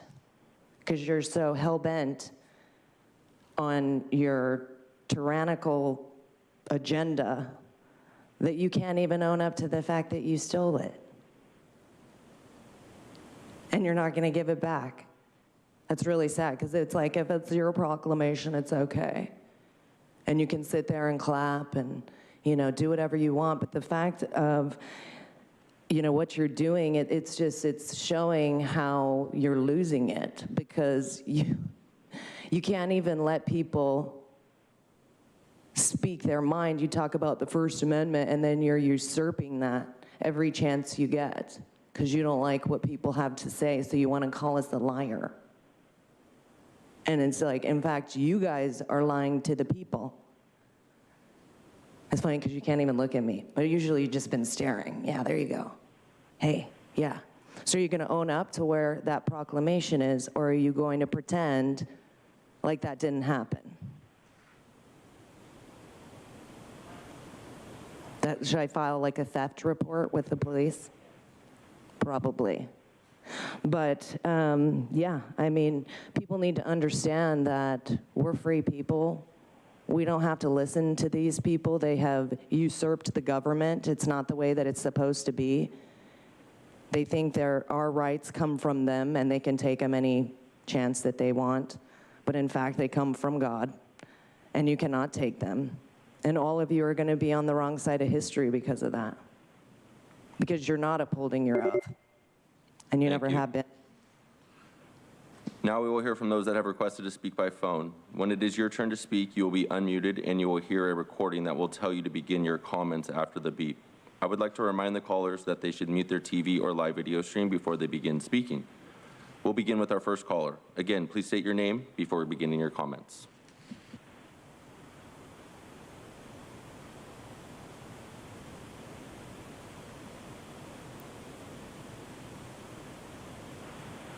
Oliver Twist here, coming before you yet again to seek equitable treatment from this board. At a few prior meetings, I noticed that most and sometimes all of the first 5 speakers were county employees. Your program manager assured me that both the public and employees are treated equally on a first-come, first-served fashion in speaker slip submission as soon as the building opens. However, if the public has to go through metal detectors while county employees do not, because I see that some, if not all, routinely get to bypass them, that is not equal access, because we, the people, have our ingress delayed while county employees do not. I'm asking you now, under the terms of Rules of Procedure number 4A7, which reads, quote, the chairperson shall have discretion to allow more than 10 individuals to speak at the beginning of the session. Please set forth a new protocol where if 3 or more county employees are in the first 5, that you double the number of in-person speakers to 10, as you have the discretion to do. This is only fair and upholds your value of equity for a public who is subjected to a different standard than the unimpeded access enjoyed by county employees. Also, if you're going to continue teleconferencing for board members, then please openly display their home screens like you did for Nora yesterday, so we can know they are really present and see their reactions. We were told yesterday, or we were told today, that Supervisor Lawson Reamer would be participating by teleconference, but then she did not answer when the roll was called immediately afterwards. At what point did she join the meeting? Was she there 3 minutes later when there was a quorum issue and you had to recess the meeting? It would be nice to know instead of leaving the public guessing. You want teleconferencing? Then we want full and authentic transparency. We, the people, deserve no less. Thank you. Thank you. We'll go to the next caller.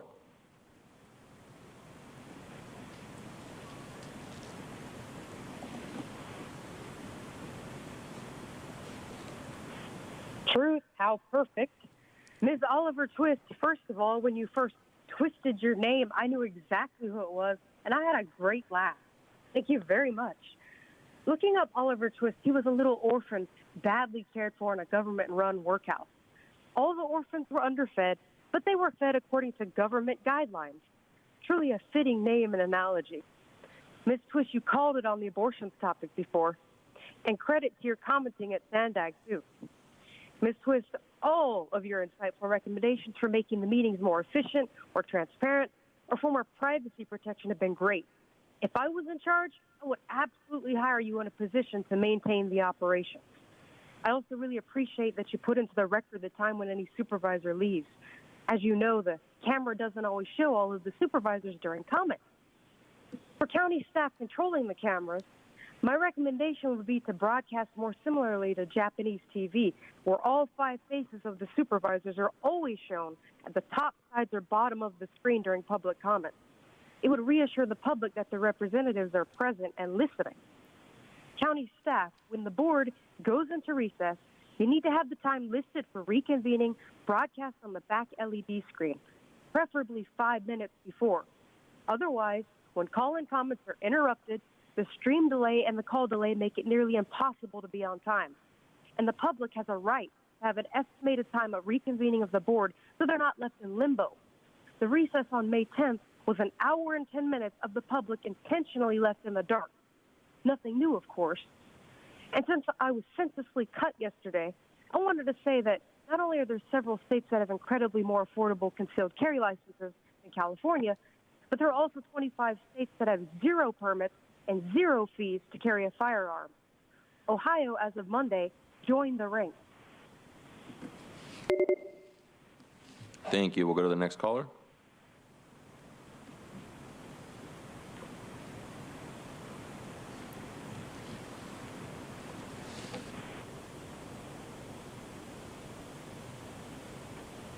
Good morning, Board of Supervisors. Mark Wilcox here. I'm a father and grandfather, and I am passionate about protecting young people from drug use that short-circuits their journey to adulthood faster than any other problem. One of the ongoing problems associated with marijuana advertising and merchandising that targets young adults is the marijuana-infused copycats of products from Pepsi, Kellogg's, General Mills, and others. For example, Nerds Rope, packaged to look just like the popular candy made by Nestle, this pot version contains 400 milligrams of THC, the chemical in marijuana that makes people high. Candy with about 40 times the amount used by pot smokers.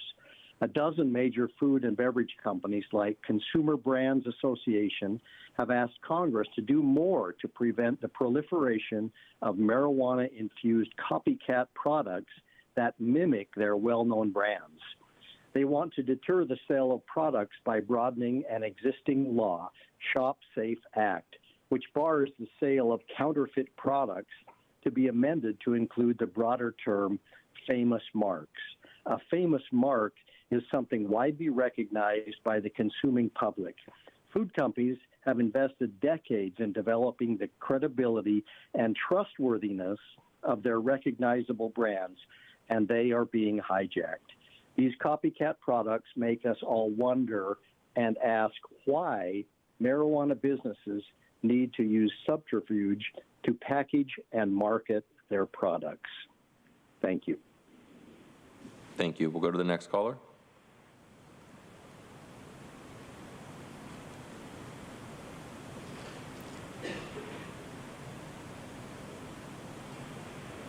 Hi, Supervisors. I'm Paul Hinton again. I'm actually speaking on the Revenue Anticipation Notes program, but somehow you didn't carry over my speaking time from yesterday, so I had to re-register. Anyway, you've got to really start earning your keep and not just picking up on whatever happens to be blowing in the wind. Some of you are more analytical and realistic than others. Some realize that data-driven is not enough, like Joel, who called for evidence database data yesterday. It takes a bit longer, needs more effort, but the results are a lot better. And the revenue anticipation notes are a good example. The big picture is that you give away county money, and a lot of it, but the schools will repay it. But suppose the school district goes belly up or bankrupt. I'd say that's a pretty big financial impact, even though the agenda says NA, not applicable. So, I mean, you've got to think of those things before you give away money. Thank you for your attention. Thank you. We'll go to the next caller.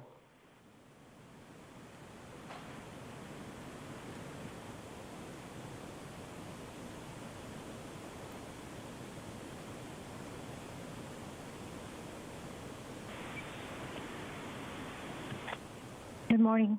My name is Kathleen Lippitz, and I'd like to speak this morning and thank you for the opportunity. The purpose of a representative form of government is to protect the interests of the people. It was never intended to represent the interests of private for-profit industries. They have the money and the capacity to represent themselves. In exchange for public votes, elected representatives are supposed to serve and act on behalf of the public good.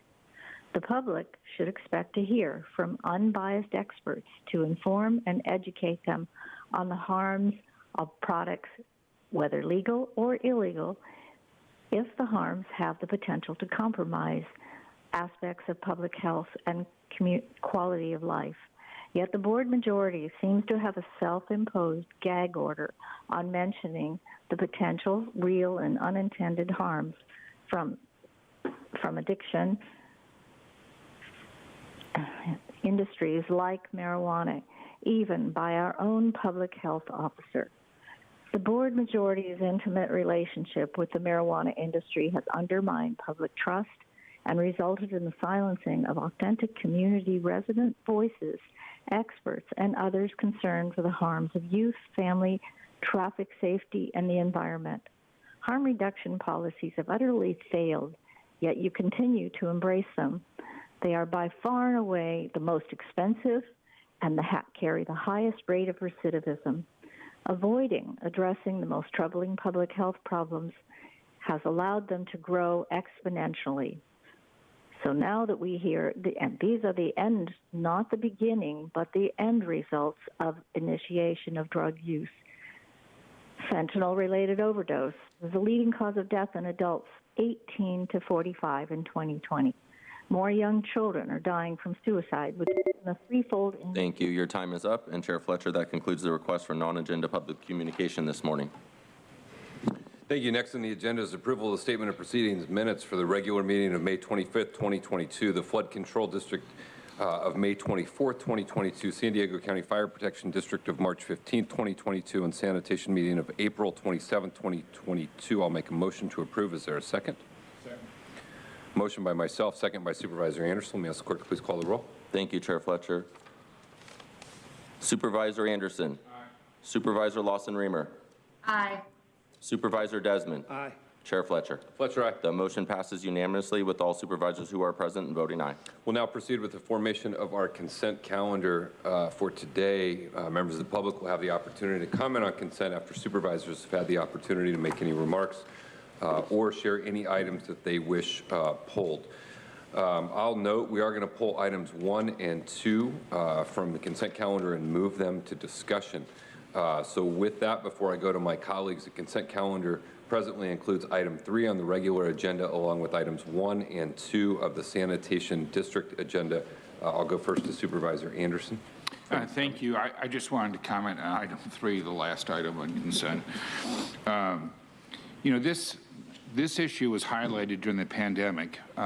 You know, my district was very frustrated, my constituents were, because many of the rural communities couldn't attend school, they couldn't work, they couldn't participate in virtual meetings, participate in county board committees or commission hearings because of the lack of reliable internet or the lack of internet entirely. And I'm very pleased that we're moving forward with this. This is a great benefit to the people I represent, and I want to thank my colleagues for supporting it. Thank you, Supervisor Anderson. Let me go to Supervisor Lawson-Remer. No items to pull and no comments. Thank you. All right, thank you, Supervisor Desmond.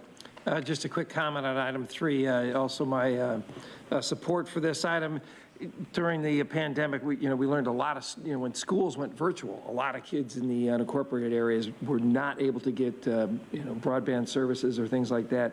I think in the schools, they actually give them iPads or laptops, and a lot of them weren't able to use it. So it was very detrimental. So I'm glad to see this here and full of support. So I'll move to approve all of the consent calendar item 3. Thank you, Supervisor Desmond. And have no items to pull. Commend the efforts on item 3. Worthy endeavor. We have a motion by Supervisor Desmond, seconded by myself. Before we vote on the consent calendar, let me ask the clerk to call forward any speakers that we have for the 3 items that remain on consent. Thank you, Chair Fletcher. We have 4 total requests to speak on items on the consent calendar, 3 individuals in person and 1 requesting by phone. As a reminder, items 1 and 2 were pulled from the consent calendar for discussion, so any members of the public that have requested to speak on those items, please hold your comments until the board discusses those items. We will receive public comment on those items separately. If any members of the public that have requested to speak by phone on items on the consent calendar, if you could please dial into the conference line now using the instructions that were provided to you. We will begin with the in-person speakers. As your name is called, please come forward and come to the podium in any order. Albert Velasquez, Mark Dorian, and Audra.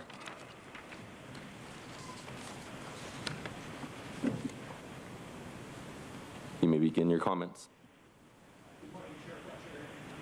Supervisors. Oh, thank you. My name is Albert Velasquez, Government Affairs Manager for Cox Communications. Just here to strongly support item 3 for increasing the county's efforts to communicate and advertise the Affordable Connectivity Program, or ACP, to our neighbors throughout the county of San Diego. Cox has been a leader in promoting digital equity and bridging the digital divide, and we look forward to partnering with the county to further ACP promotions efforts throughout the region. According to the CPUC, 2.1 million households in California already have access to the internet, but do not subscribe to a broadband service. Cox has a proven track record and has been recognized by both federal, state, and local officials in bridging the digital divide through our innovative programs such as Connect to Compete, Connect Access, and the Cox Digital Safety Academy. ACP is the next phase of our coordinated effort with the federal government to connect potential internet subscribers and bridge the digital divide. We're one of 2 ISPs that are also offering the $100 subsidy, so those who qualify for this program would also qualify for free laptops or subsidized tablets. And our affordable programs such as Connect to Compete and Connect Access will allow those who enroll in the ACP program to have the internet completely subsidized while using speeds of up to 100 megabits download. And we are a community partner with exceptional relationships with our regional stakeholders, with local nonprofits, selected leaders, and values our public and private partnerships with accomplish our shared goals of connecting our neighbors throughout the county. We urge you to approve this recommendation by Supervisor Joel Anderson that will help remove barriers to broadband adoption and bring more Californians online. Thank you. Thank you. Next speaker.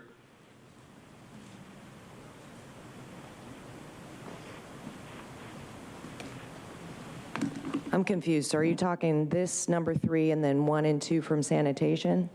Yeah? Okay. Sanitation is being heard concurrently with the consent calendar. That's what I mean. They're both consents or together. Okay. I just want to make sure what we're talking about. Okay, I use the name Audra. This broadband internet 5G rollout, Nathan, it was discussed at your luncheon, and the guy was saying with AT&T that it's not dangerous and that it will allow, quicker connection and just connecting everything. Well, that sounds like a smart city plan to me, where they want to bring everybody into these smart cities where it's like they could shut everything down in a heartbeat if they want. But 5G is actually really dangerous. It has extreme amounts of radiation that can come from it. They can use it as like a silent weapon, which they already have. These control panels, or whatever they're called, on these 5G devices actually say COVID-19 on them, so it can mimic COVID-19. And people who were talking about working with them have actually been burned by them. So, I mean, it's severe radiation. I don't know if you heard about what happened at the Houston Astrodome with Travis Scott. There was a bunch of people that went into cardiac arrest, and they were all different ages. It's something that they can target people with. They're frequencies that they use, and they're really dangerous.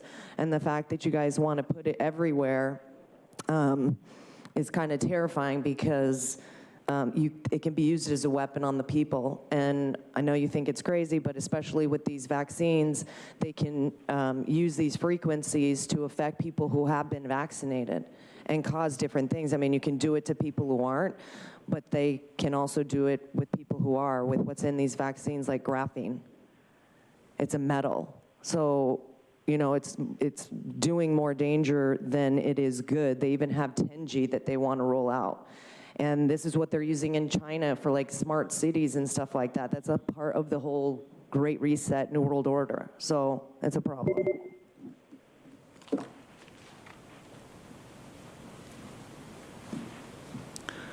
Mark, that probably sounded pretty extreme. However, it is true that Beatrice Golem, literally a PhD, head of research at UCSD, not former, now, and she sent a letter to the state warning about 5G and that she didn't think it should be rolled out.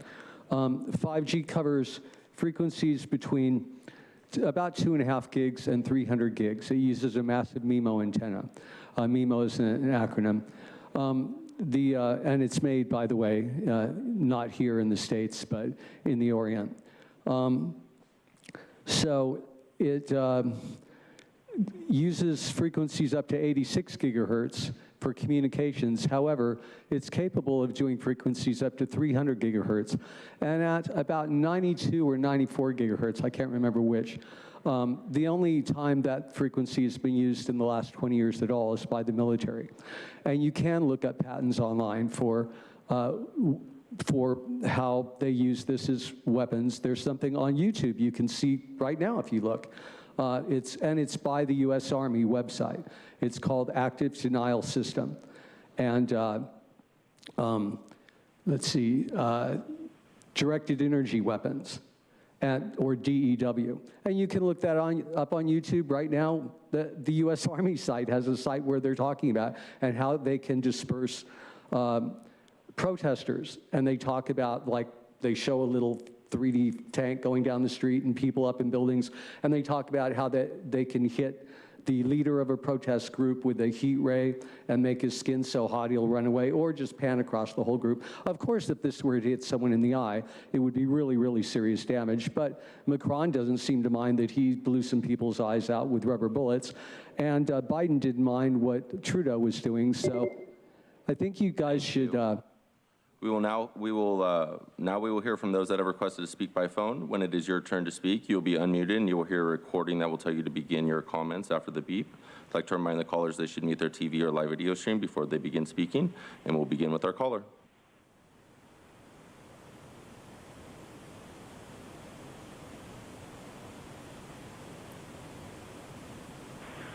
It's truth. Item 3. This is Mr. I live in the district with some of the county's poorest people, Joel's spotlight. Some people may be wondering why this item would be included as part of a land use meeting. It's not hard to figure out if you consider the type of hardware that will eventually be installed with the $6 billion debt dollars from the state, the $65 billion debt dollars from the Fed, and the extra $100 million debt from the Department of Commerce. First, Sandag's regional plan, amongst other things, wants more Internet of Things sensors to, quote, advance smart cities and close the digital divide. Broadband service allows for remote education, telemedicine, work from home, and the potential for other remote access opportunities that reduce car travel, end quote. Just admit that it's not about helping poor people, Joel, and admit that the equity impacts 21st century economy means fundamental transformations in the economic social, technological, and political fabric of life in California and beyond. The pushing of internet everywhere, whether people want it or not, is really for tele-life. This is all just the beginning, but let me inform the public of later steps, brought to you by Nathan's friends at the World Economic Forum from their white paper entitled Sustainable Road Transport and Pricing. Quote, connected vehicle technology with 5G allows tracking vehicle positions, speeds, carbon emissions, and other information through internet sensors, end quote. It does sound like a sideshow, Nathan, but it also sounds like a very serious plan. And that's just a piece of it. And I think you know that.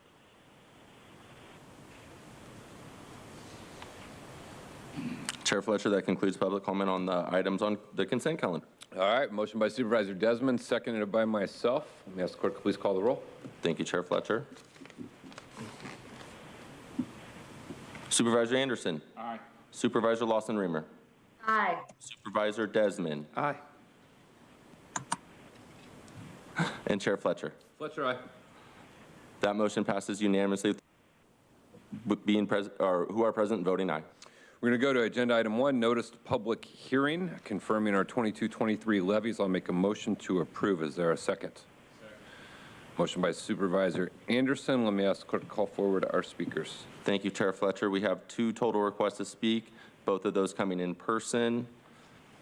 Would like to invite forward Audra and Mark Dorian, and you'll have 2 minutes to address the board.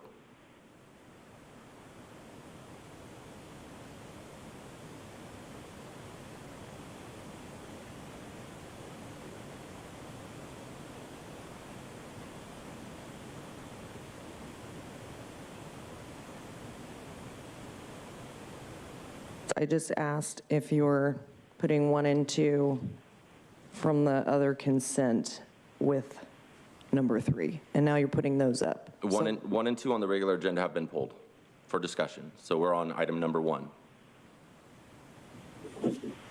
So you have 2 minutes to address the board on item 1. Okay. Is this for the, I'm just confused. You guys keep moving all over the place, and it doesn't make sense, so. Didn't move anything. We took item 3 from the regular agenda. Right. Items 1 and 2 from the sanitation district agenda. Different together. Agenda on consent, which we clarified when we did consent. Right, but then that's why, you're just showing something different up there. Is that it? Yeah. Okay. This is item number 1. That was pulled from consent. On the regular agenda. To put on discussion. And so I now know, we're but discussing it. I thought you did that from the regular land use. I did. That's what this is. That looks So like if an item sanitation. is on consent and we remove it from. Yes, no, I get that. I'm not that, oh, I get you. But what I'm Okay, saying let's is I speak to item asked 1. you if it was sanitation 1 and 2 with number 3, and you said yes. That's what was on consent, and we approved it. Right, so what are we talking about now? I'm just confused. I'd speak to item 1. We're on item 1. Yeah, but is on the this Wednesday about land like use agenda. grassland preserves? This is confusing me because, Ms. Morgan, if I could just clarify it. So we're on item number 1, which is the second public hearing to confirm the fiscal year 22-23 levies for the San Diego County Streetlight District, and then the landscape maintenance district zones number 1 and 2. like with the kangaroo rats. The land preserve. That's number 2. That was also Correct. pulled.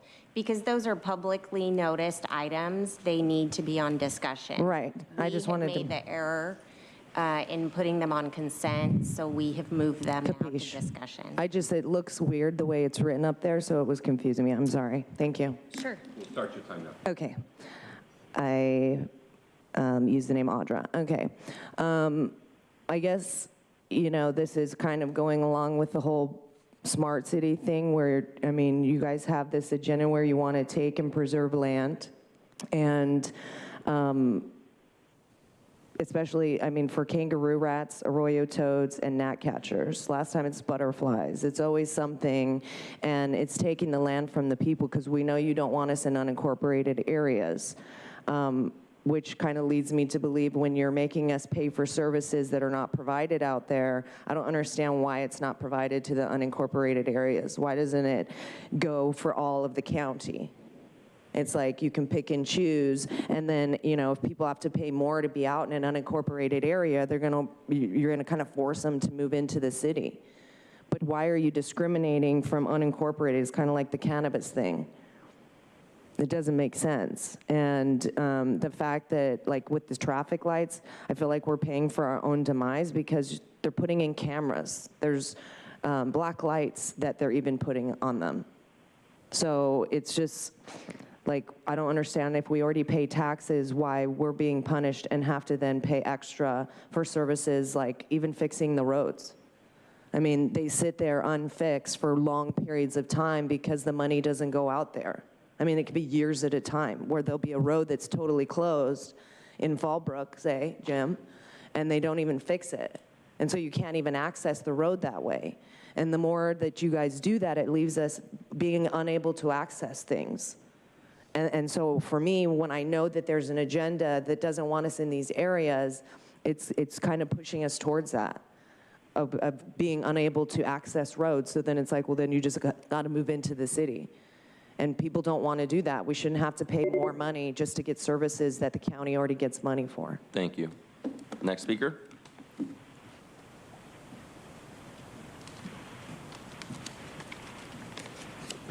Mark.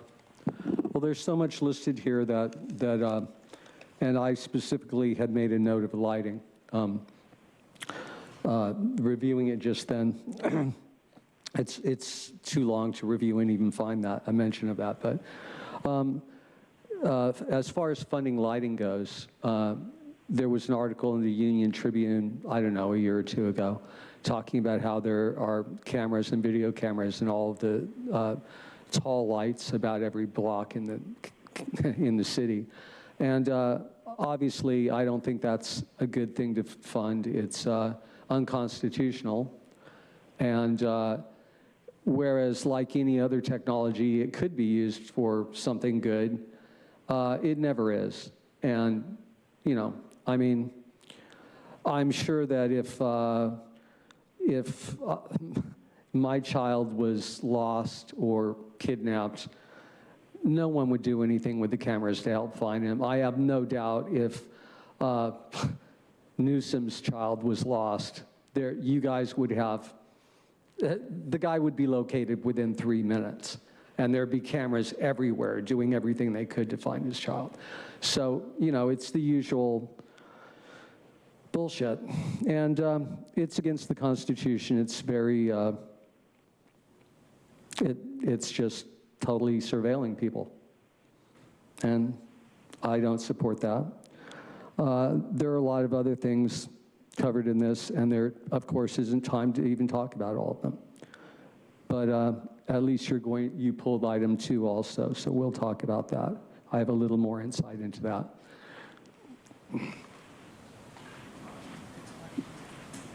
And Chair Fletcher, that concludes public comment on this item.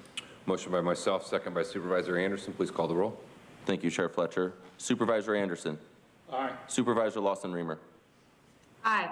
Supervisor Desmond. Aye. And Chair Fletcher. Fletcher, aye. That motion passes unanimously with all supervisors who are present voting aye. Going to go to agenda item number 2, notice public hearing, Ramona Grasslands County Preserve. I'll make a motion to approve. Is there a second? Second by Supervisor Desmond. Please call forward the speakers. Thank you, Chair Fletcher. We have 3 total requests to speak on this item, 2 in person and 1 by phone. I'd also like to note for the record we didn't receive any comments for this item. If any of the members of the public that have requested to speak on this item by phone could please dial into the conference line now using the instructions that were provided to you. We'll begin with the in-person speakers, and I'd like to invite forward Audra, Mark Dorian. We'll have 2 minutes to address the board.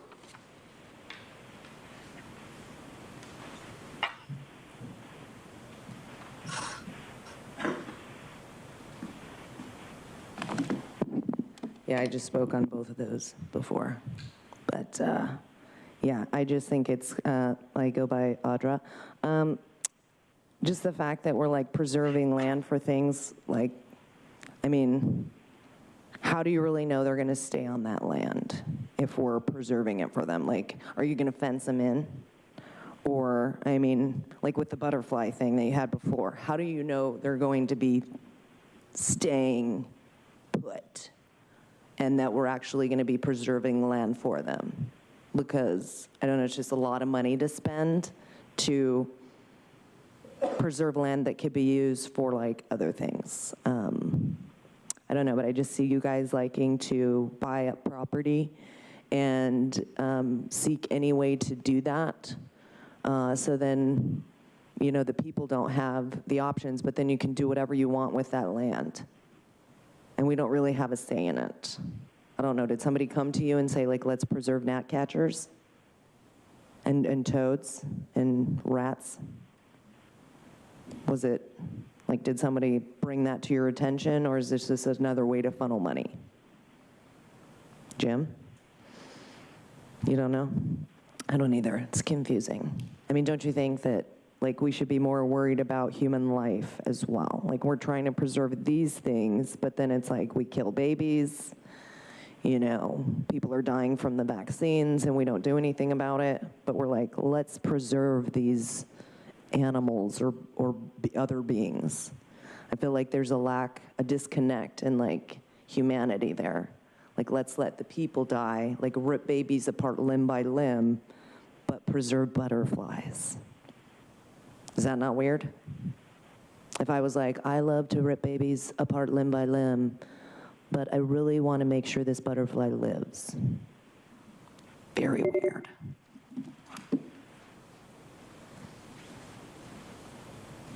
Mark.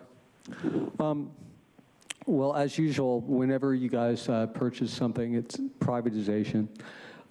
Your corporation invests in other corporations, but partners with them. Every morning on Tuesday, I see promotions, and it's really hypocritical how everyone can clap for whatever you're promoting, but we can never support any people that we agree with or think are pointing out something important. The bridge, I don't know your details about the bridge, but I do know your agenda. And everything's being privatized. I'm sure you're going to make a lot of money off it. It's important to make some examples of comparative examples. For instance, we people pay for roadways, and then there are toll bridges, and or in Pacific Beach there are literally parking meters, or downtown, right here, downtown, there's parking meters on streets we built for ourselves with our tax dollars. Now, there's nobody that would vote for that. It's absolutely absurd. But what you've done is you've privatized everything, and different subsidiary corporations have sold off rights to different lanes or different streets for parking meters, or different lanes on the freeway. And we're literally getting charged to use our own roadways. Just like there's an adventure pass up in the mountains to park on the side of the road and walk into the mountains and camp for a few days. When I was young, people did that all the time. You have kids so confused now and not realizing how completely enslaved they are that they don't even realize what a scam that is, that they have to pay to park on the side of the road in the mountains to go camp, or get a ticket for roads they paid for. All of this is a scam, as usual. Thank you. Now we will hear from those that have requested to speak by phone. When it is your turn to speak, you'll be unmuted. You'll hear a recording that will tell you to begin your comments after the beep. I'd like to remind callers they should mute their TV or live video stream before they begin speaking, and we'll go to our caller.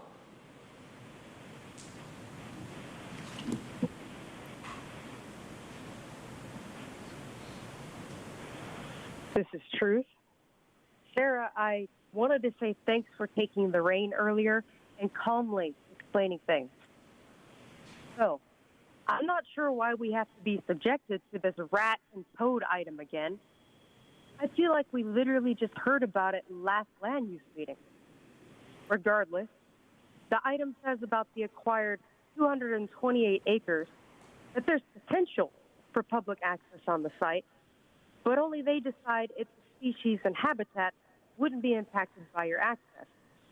So there's no guarantees that all this taxpayer money spent will give anyone the ability to enjoy the fruits of their hard-earned and quickly spent dollars. And it's no chump change. It's a total of over $1 million, plus almost $65,000 in annual costs. The San Diego Department of Parks and Rec already owns and or manages over 56,000 acres of land.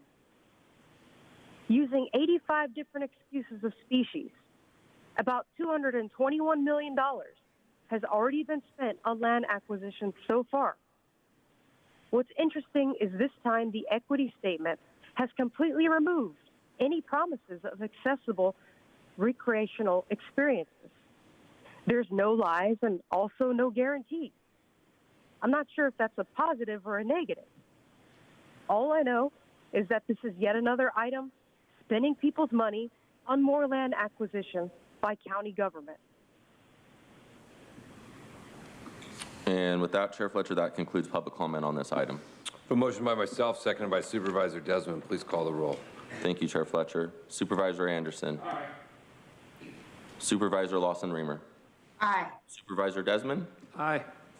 Chair Fletcher. Fletcher, aye. That motion passes unanimously with all supervisors who are present voting aye. Going to go to agenda item number 4, notice public hearing. Make a motion to approve. Is there a second? Second. Second by Supervisor Anderson. Will please call forward the public speakers.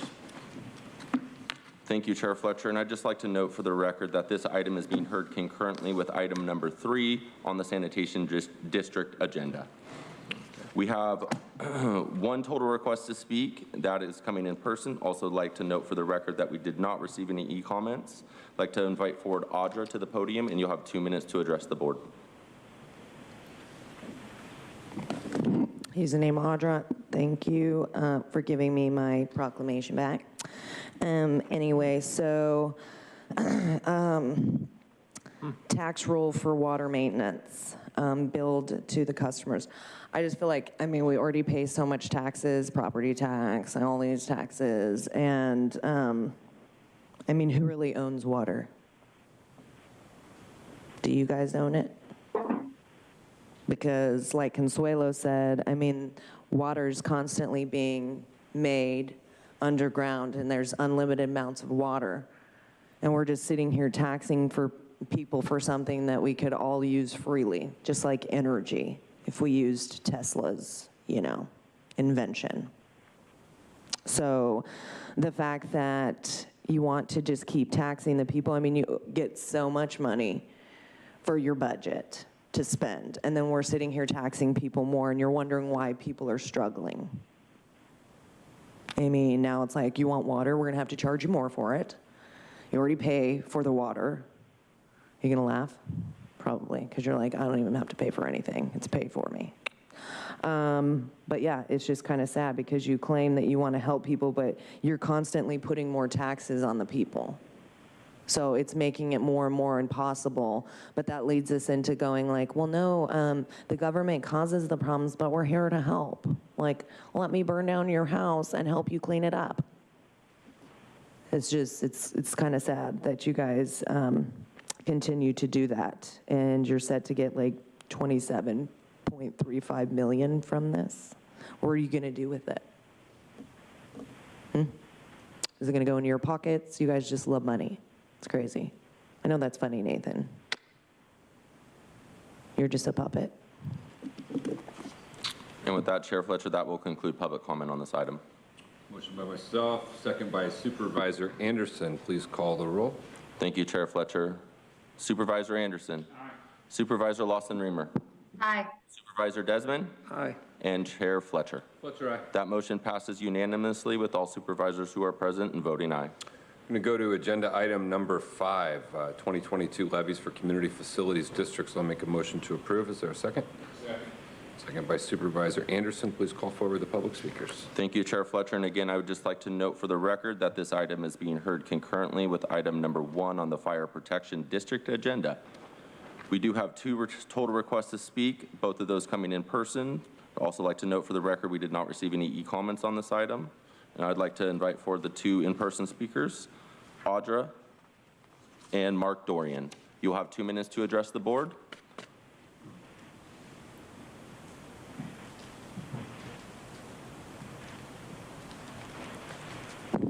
Mark, as I've stated before, but I'll reiterate for anyone who hasn't heard and is listening to this the first time, fires have increased so incredibly that there's no way it's reasonable to think that they're just happening naturally from a 5 or even 10, even if a 15-degree increase. The highest temperature in California ever was 134. I think we were at around 131 last year. And that's like in Death Valley or somewhere. Wood doesn't burn until 660 degrees. And if you think you're dead grass in your yard, anybody who doesn't water their yard much, like most people in San Diego are forced to right now, my yard gets brown within the first month of summer. It comes back in the winter, but it's pretty much dead. And you know, if it was 5 degrees hotter or 10 degrees hotter, it would already be dead. It's just dead. So these fires are being set. There are some people who are just careless. There's some people who are just, you know, for whatever reason, they're just arsonists. And there's a really good reason to think that globalists who want people out of the rural areas would love to start fires and increase the insurance rates. The homeowner's insurance that you need for a mortgage triples, and you simply can't have a mortgage, and you lose your house, and it becomes worthless. And Rosa Corey, Koire, she's on YouTube. She talks openly, and you can put in Rosa Corey Part 1. The video's real name is longer with something about Beneath the Green Mask. And she details what some of this board is promoting right now, which is Agenda 21. It's a real agenda for the 21st century. It's a globalist agenda. It's not American. And you should see it, or you won't understand what these people are doing. Thank you. Next speaker.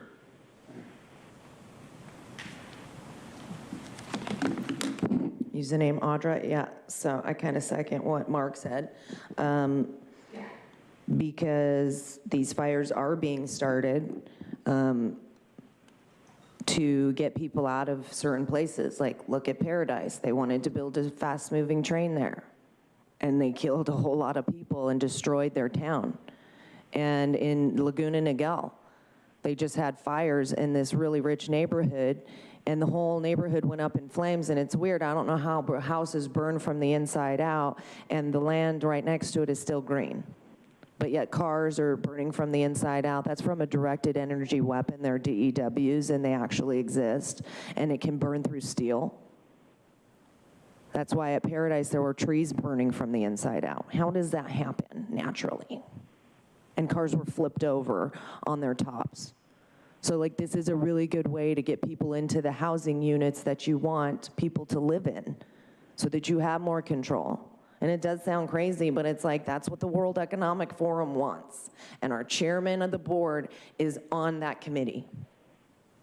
So it's very disturbing to know that they want that, and these things are happening, and, you know, we're just continuing to ignore it and act like that's not really happening. Like, these fires aren't, you know, started here. I mean, you even want to build some property where there's, the fire department said, don't build here.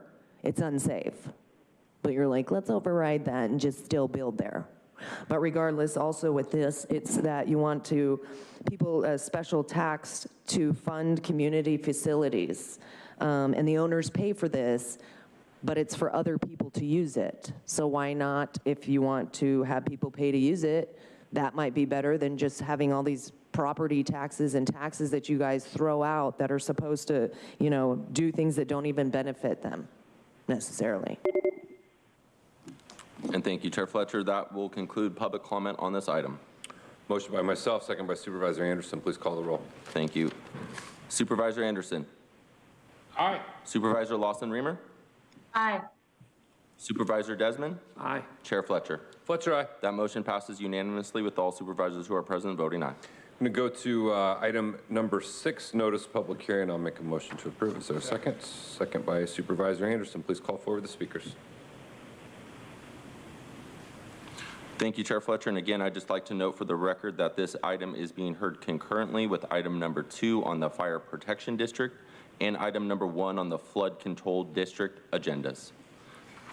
We do have 3 total requests to speak on this matter, all coming in person.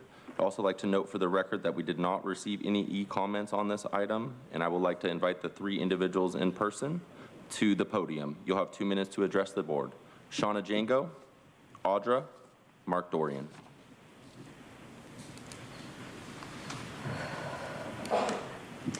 Good afternoon. My name is Shauna Django. I was elected by my community members in 2019 to be the chairperson of PRD 20 in Daly Road, located north of Fallbrook.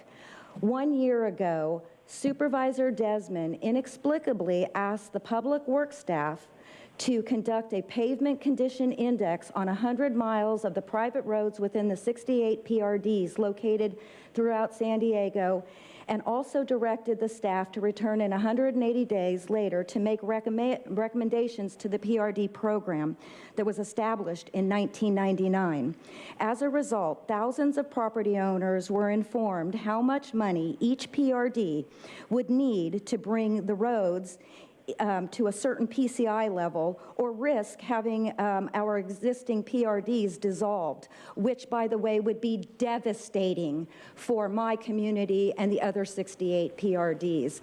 Without a PRD, we are left with no assurance that our roads are going to be maintained in a manner in which allows safe passage for our residents.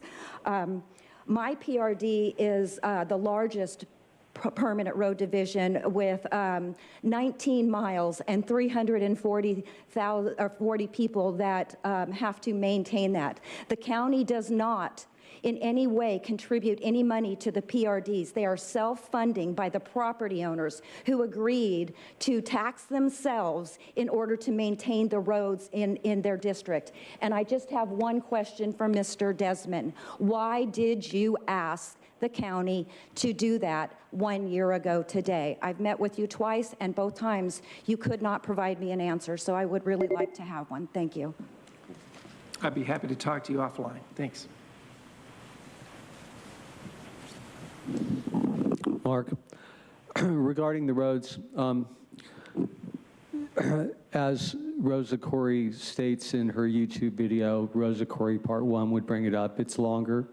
Title, it's something about beneath the green mask, but putting it in Rosa Corey, K-O-I-R-E, Part 1 will bring it up. And as she details, when you want to get people out of the rural areas, eventually, if you can just segregate their road finances, you can eventually just stop financing them. And it doesn't even matter if you have a house out there, if you can't reach it, if you can't go to get groceries because the roadway is just gone and has it's so dilapidated it doesn't work anymore. Now, who is Rosa Corey? Why should you listen to her? Rosa Corey worked for the Department of Transportation. She was a chief district manager. Her expertise was in land use and property evaluation. She was actually authorized to be an expert witness in court. And for those of you who don't know, that's extremely a very credible person. I mean, you can't go to a court and make perhaps $10,000 an hour as an expert witness in land use and property evaluation unless the state of California's courts recognizes you as an absolute expert. And you should see the video. Of course, now I have another 29 seconds on a topic that's so incredibly important. But everyone out there watching this should see Rosa Corey Part 1. It's something longer, beneath the green mask, on YouTube. It's only about 26 minutes long. There are a couple of other videos, Part 2 and Part 3, that are about 26 minutes. And they're crucial to you understanding the scam that's being done on you and how your property is being taken and your American way of life just disappearing.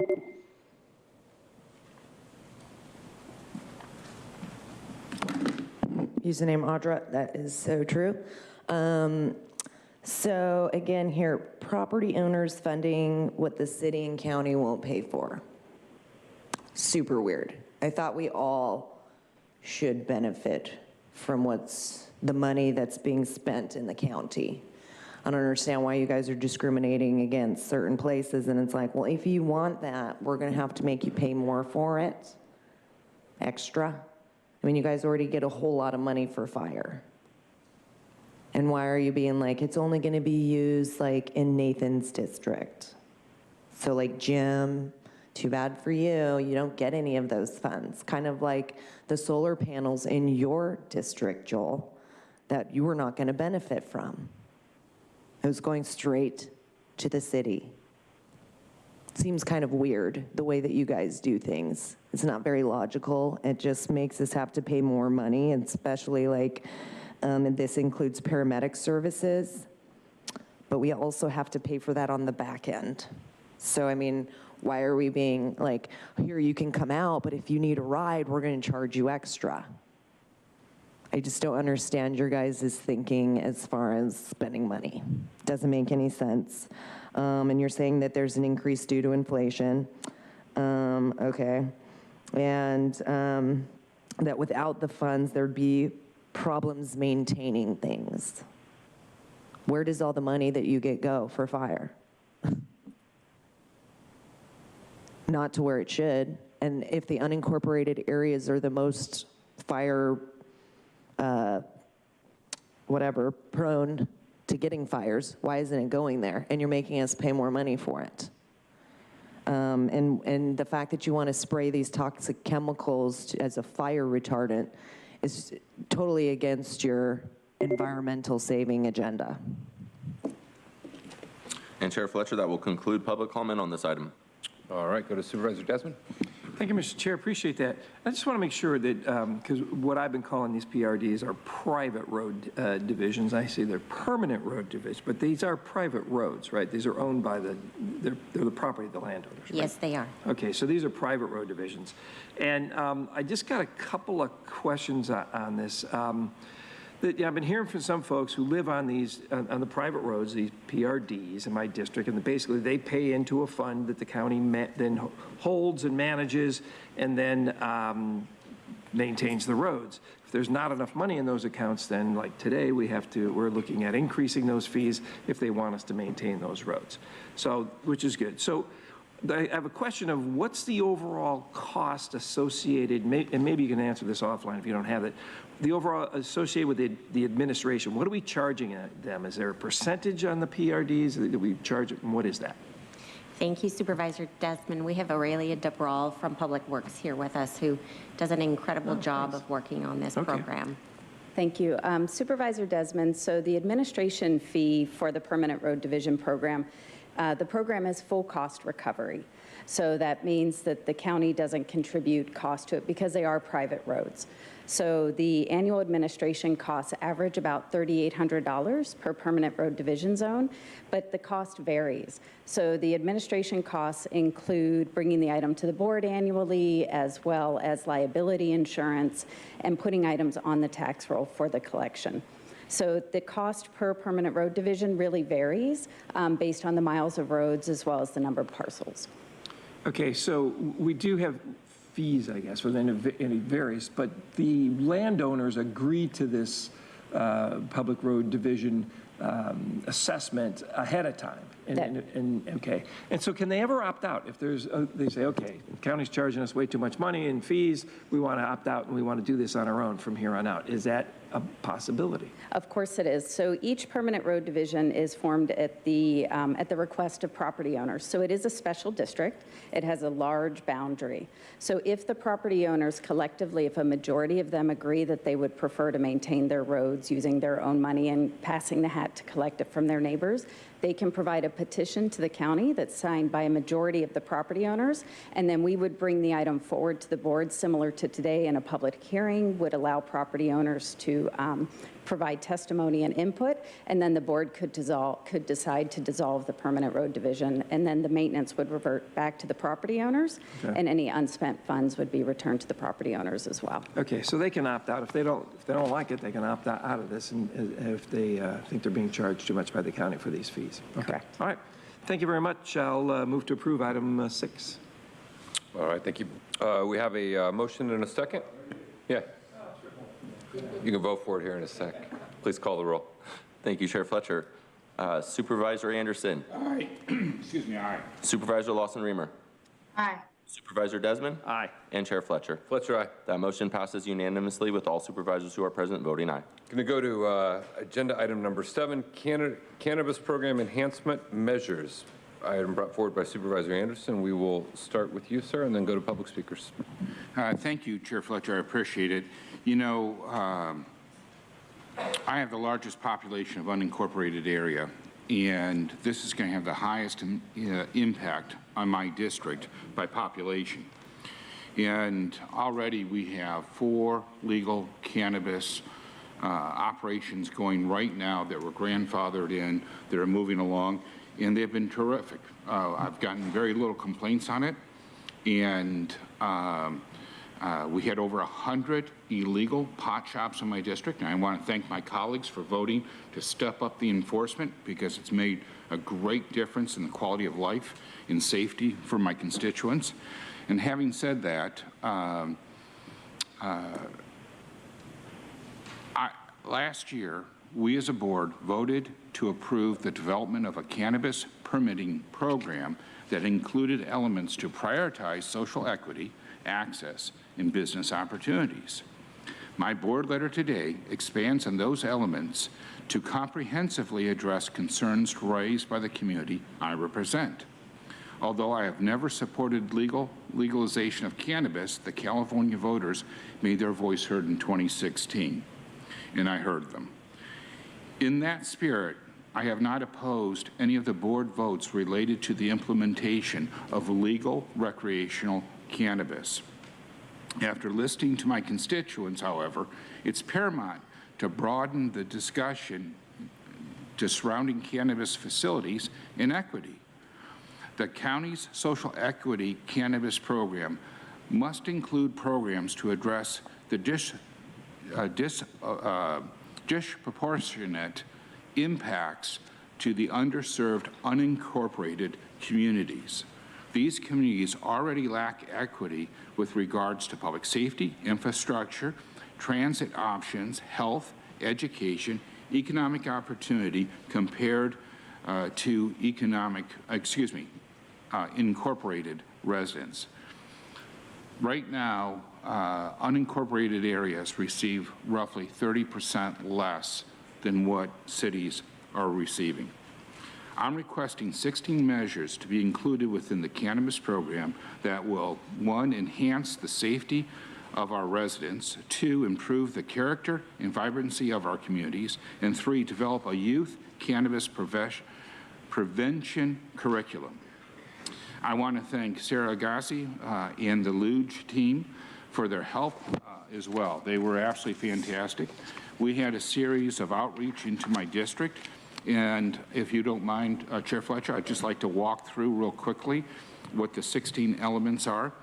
But the first one is to expand the definition of sensitivity use to include regional parks, local parks, trails, recreational facilities, and preserves. Only if the preserves have visitor-serving amenities, places of worship, child care centers, public libraries, residential care facilities, schools, and other cannabis facilities. We are adopting what the City of San Diego has already done. Most of the things that I'm suggesting have already been done in other communities. We're trying to learn from how they've been impacted to improve. Second item is to increase the setbacks of any cannabis facility from sensitive land use from 600 feet to 1,000 feet. Right now, state law only requires 600 feet, but the City of San Diego, Contra Costa County, City of Sacramento have all moved to 1,000 feet and found it successful. I know that some of the pushback is, well, if you do 1,000 feet, then you're not going to have ample room to build. There's over 2,000 square miles in the unincorporated area. There's plenty of room. In the City of San Diego, where there's a lot of, they went to 1,000 feet, and I believe that they have, I have it here in my notes, 22 or 26 cannabis with more coming. So it's not that this is limiting it, but rather taking into consideration the community. Number 3, expand the existing county billboard regulation to prohibit advertising of cannabis on billboards within 1,000 feet of sensitive use. That's the same as the city of San Diego. Number 4, for each type of cannabis facility, develop a ministerial objective design guideline checklist that will generally serve to detract from those under 21 from seeking to visit the facilities. You know, when you're thinking about rural communities, they have rules and regulations that they use to maintain their rural atmosphere. We don't want a Las Vegas style facility moving in with bright lights, say in Julian or Ramona, where we have the ability to see stars at night, and we cherish seeing stars at night. So we want them to be within the guidelines of the community. And we're asking staff in this letter to come back with proposals. There might be ideas that we haven't even considered that staff is going to learn. Number 5, propose options for each community planning area that include a limit on the type of cannabis facility based on the following criteria.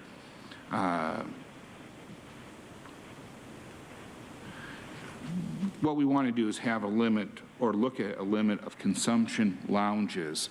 When you look at San Diego, they've done it, La Mesa has done it, and so has Chula Vista. We don't want any lesser quality of life issues than any other community that's moved forward with this. Number 6, develop a definition for a cannabis event. We keep referring to cannabis events, but we don't know exactly what a cannabis event is. And so the guidelines of that would look at the geographic restrictions, the limited frequency of cannabis events, and could include considerations of VMT, noise, and road safety. You know, these are rural communities having a flux of folks coming out to have a cannabis event that destroys the community and the rural charm would be a bad thing. Number 7, provide options to enhance restrictions to set forth within the state law to include the same requirements set forth by the alcohol beverage control licensing process. Right now, if you're opening a liquor store, the ABC has oversight on that, and it goes beyond just state law. They have some criteria to ensure that the communities will accept it. Number 8, determine the legality and return to the board with the options of prohibiting, limiting, or restricting employment used by the same criteria set forth by the ABC licensing process. We want to make sure that when we hire people, that they're not selling to children, they're not lacing it with any other drugs, and that they maintain the quality. Something that every legal cannabis shop does on the natural, and this should not be an infringement, but simply reassures the community that we're going to hold the highest standards. Then number 9, establish a community equity contribution program to be funded by the county that will integrate within the social equity cannabis program. Look, we can cut costs and help people who have been denied access to this market for starting their business and for growing in the business, and we should. But we also have to pass on. Remember, everybody in the county is going to be voting for this, but their community is not going to be impacted. The people in the community are going to be impacted. So we should be able to pass on to the community contributions that improve. I had mentioned this before, but I just want to mention again. Unincorporated communities receive approximately 30% fewer public resources than their neighboring incorporated cities. So that's inequity, and that equity has to be included with the equity measure, I believe. And number 10, develop recommendations to combat the illicit cannabis market and public safety concerns in consulting with the sheriff and other regional law enforcement stakeholders. Look, we're doing this already. This is not a big ask, but I'm not always going to be the supervisor from East County, so I'd like to enshrine the fact that we have been committed to shutting down illegal pot shops that so plagued my district before I got elected. Number 11, to explore how to incentivize local ownership of cannabis facilities and explore guidelines on how we transfer the licenses. So I think that's important. I apologize. Going back to item 10, one of the biggest concerns that came up was that we allow cannabis to be delivered, and they have delivery drivers, and I totally support that. But what we don't have is delivery drivers who are tied to physical, legal locations. We can't create a gray area. I'm having a tough time with the language today. Yesterday was rough. A gray area where I can simply grow in my basement and pretend I work for a legal, legitimate cannabis dispensary and then make my own deliveries. Law enforcement needs to know, the communities need to know that this is legal cannabis and not somebody working out of their backyard or working with products that are not guaranteed in quality like we have already moved forward with. So then number 12 determines exposure related to health risks to workers at indoor consumption lounges. And all we're doing is asking for the same premise that we have for any worker who's surrounded by cigarette smoke. All we're asking is it's a level playing ground for workers and for the community. So this would ask for those protective measures that are necessary to create those requirements and follow through in the licensing agreement. You know, all we have to do is work with Cal OSHA and copy what's been done for restaurants and everyone else. Number 13, and I'm sorry this is so long, but it's so important to my district. Number 13 would determine if a code enforcement penalties can be specific to cannabis facilities. We know that we had law enforcement shut down some illegal pot shops more than 3 times because they were making in excess of $30,000 a day. If we're asking cannabis with fines that are $100 and they're making $30,000 a day, they're just going to pay the fines and move on. And we've seen in the environmental world when developers have come in and cut down trees that were supposed to be maintained and paid the fine, the outcome is bad on the community. And so I just want to make sure that we're consistent in holding them to their word and the community is protected. Most of this shouldn't be any big deal because if you're a legal cannabis provider and dispensary, you're following the law. It's no big deal. You're never going to be presented with these fines. But for those bad actors, we're well prepared to make sure that they follow the high standards that we're moving forward. Number 14, work collaboratively with research partners to engage through the Marijuana Prevention Initiative to develop recommendations that would include a comprehensive evidence-based marijuana prevention curriculum for those schools throughout San Diego region. Santa Ana, Monterey County, Humboldt have all done this. The curriculum, number 15, the curriculum should also include require education to cannabis retail staff not to provide medical advice. To conduct, number 2, conduct education with public health school nurses, and programs serving pregnant women about the adverse impacts of marijuana use. And number 3, require warning signs in cannabis shops about contradictions and negative health impacts when using. You know what? We have a real opportunity to set the bar and make sure that we protect the public while also meeting the needs of the community. And last, item 16, develop a board policy that includes a minimum funding requirement for code and law enforcement against illegal dispensaries. We have hundreds of letters of support from my district and others in support of this, and we have tens of letters in opposition. But I wanted to bring this forward because it is, I'm asking my district to do a lot, to stick their neck out, and they want to move forward with this, but they also want to protect the community, just like the city of San Diego wanted to be protected, just like any other community would. And so I'm asking for your support to have staff move forward with these recommendations. And you all saw written in the board letter to give a framework so when they come back with it, we are science-based, community-oriented in our decision process.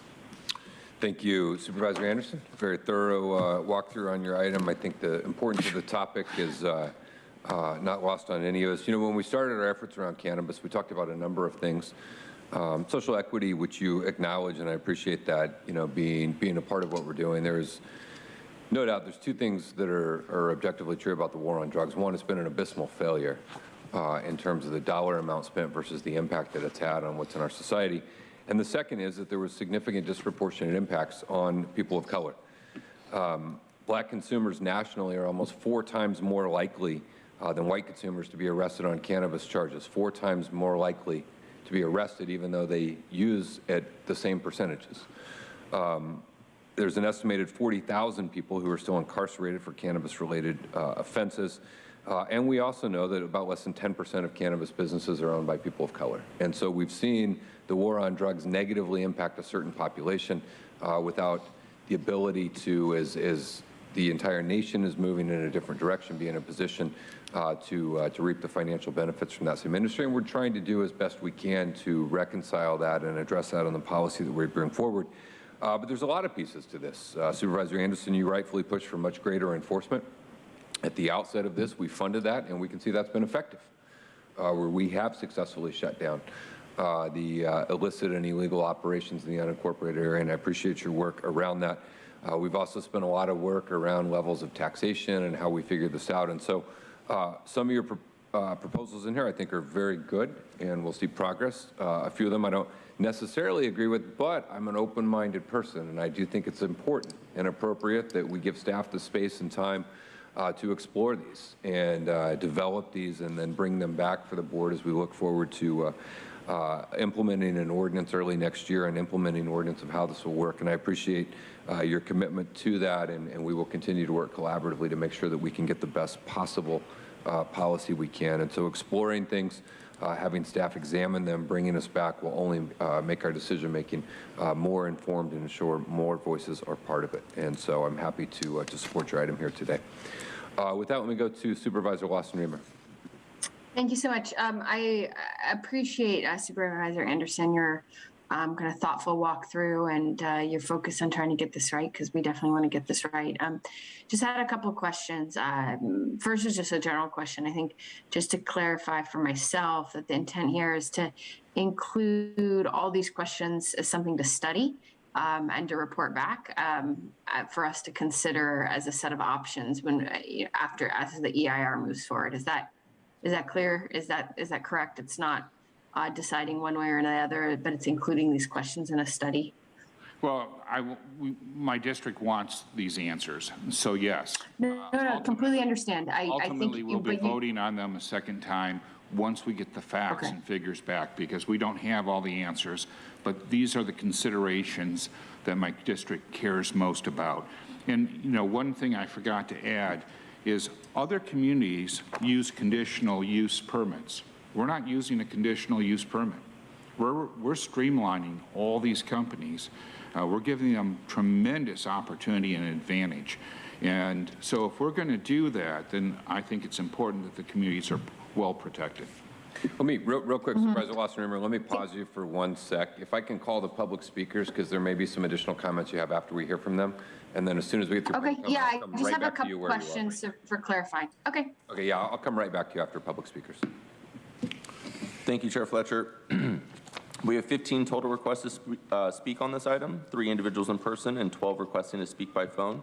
Also like to note for the record, we did receive 11 e-comments on this item. 7 were in favor, 3 were in opposition, and 1 was neutral. Any members of the public that have requested to speak on this item by phone, if you could please dial into the conference line now using the instructions that were provided to you. We will begin with the in-person speakers. As your name is called, if you could please come forward to the podium, and you'll have 2 minutes to address the board. And if you could please begin by stating your name for the record. I'd like to invite forward Jim Whalen, Audra, and Gina Austin. Almost good afternoon. Jim Whalen, J. Whalen Associates. I want to point out that I'm also in the Cannabis Stakeholders Group, which is social equity focused, and I try to provide land use experience to them, and it's worked out well. I really appreciate working with them. I find Supervisor Anderson not only showing great leadership, but also persuasive. The questions he's raising are important, and I especially want to emphasize the enforcement of illegal dispensaries because it has so many problems. It actually can make the legal dispensaries get into financial trouble because there's the competition, they can't beat it. Flipping licenses is another good idea to go after because the capital costs of getting into this business are so high that you get your license, you flip it, you make your money, and you go. And that's not the way to have local people staying in business. I continue on to emphasize the social equity part of this.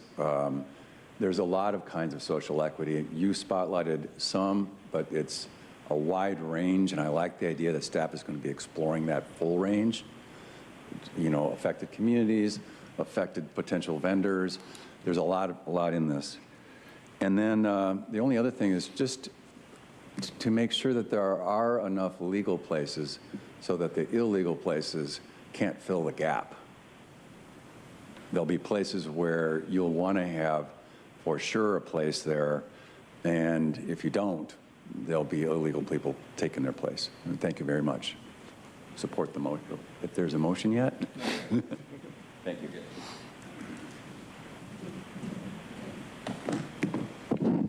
Use the name Audra. It's so funny, Nathan, you're open-minded. I love that you think that.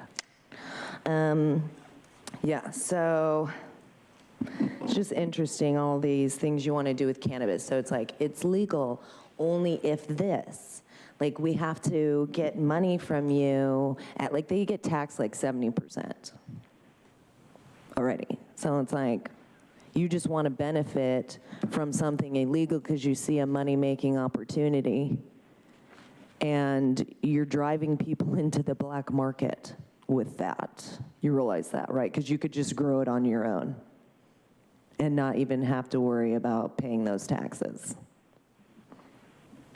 I mean, everything you're doing is driving people to want to do that, because why would you want to give up 70% of your income just to do it legally when there's all of these, you know, roadblocks that like are put in place when you could just do it without the government in your pocket? I mean, it doesn't make sense to me. And you want to add all of these like measures. I get, Joel, that you like want to make it safe and stuff like that, but all the things that you guys are doing and the fact that you want to tax unincorporated areas, here we go again with just like discriminating against them. But you want to use this tax money even to help incarcerated individuals. So it's like you're making people who are a part of that business like pay basically to make up for like law enforcement's lack of ability to be non-discriminatory towards people who smoke it or whatever. But, you know, just everything that you guys do literally pushes people to not need to ask the government for permission, but we don't have to anyway. So people should stop doing that and know that you can grow it on your own and you don't need permission.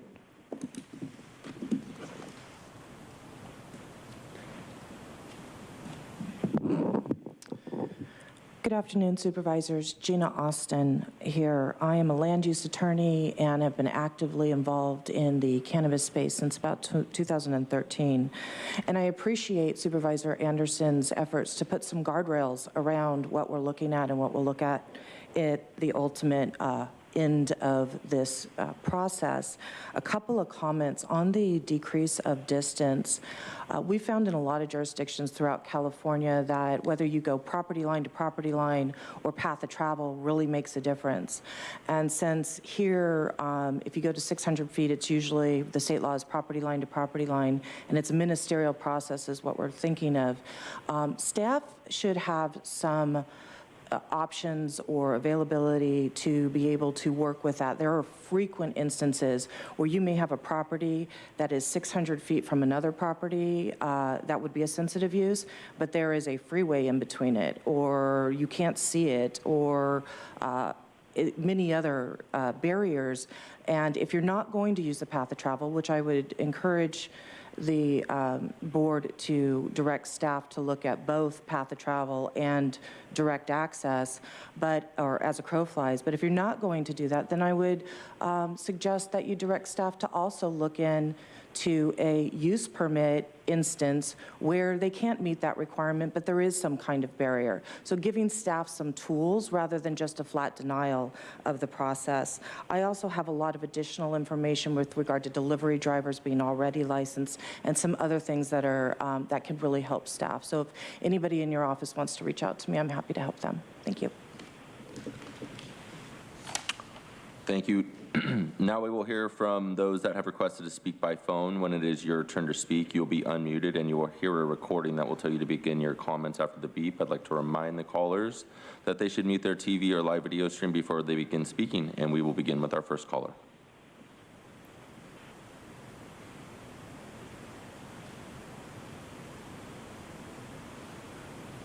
Hi, Terry Best, District 1. I read with dismay Supervisor Anderson's petition to again build de facto bans and draconian drug war style laws into our new cannabis ordinance. We've been here before. Arbitrary caps and land use restrictions build marginalization into policy and should be examined very carefully for implicit bias. When you restrict activity around churches and other sensitive uses, you leave a portion of our citizens out of the privilege you are otherwise allowing in lower density areas. These policies Supervisor Anderson proposes leave black and brown folks without safe access to medical cannabis because they over-target high-density areas where black and brown folks live. Please do not take us backward into the drug war that harmed so many. The Marijuana Prevention Initiative is an outdated policy, enforcement-heavy program. It uses funds to set up stings to catch children outside of schools and put them into the school-to-prison pipeline. If they are to be funded, they must use education, not sting operations, to teach kids about drug use. Thank you. Thank you. We'll go to our next caller.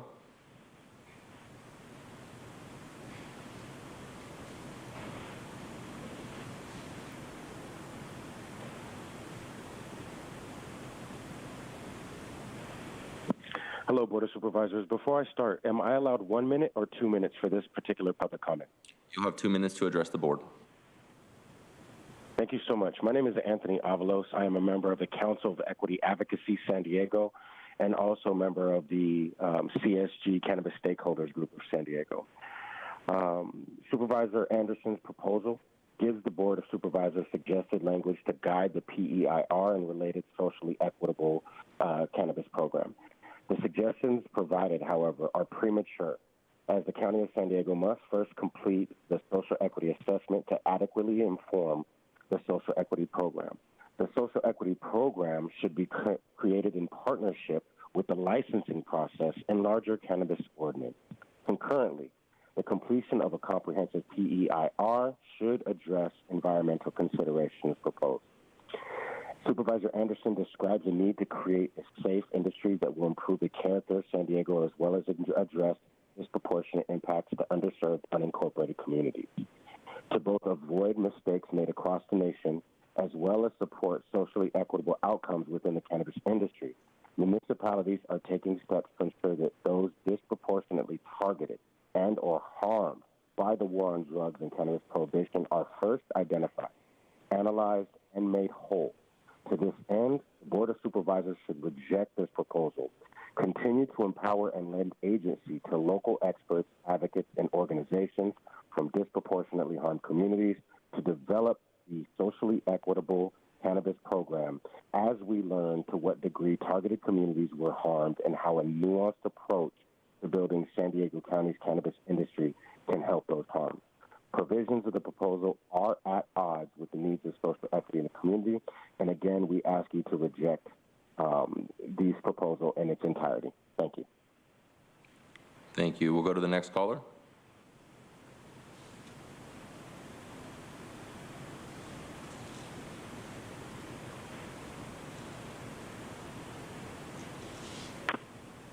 Hello, this is Kelly McCormick. I'm the parent of a teenager and a young adult, and I'm a public health educator. As such, I stand with other parents and public health experts who do not support the expansion of the commercial marijuana industry. High-potency marijuana concentrates are definitively linked to mental health disorders, particularly when use begins before the age of 25. Yet high-potency vapes, edibles, waxes, and dabs are aggressively marketed to young people through social media and are the top-selling products in marijuana storefronts.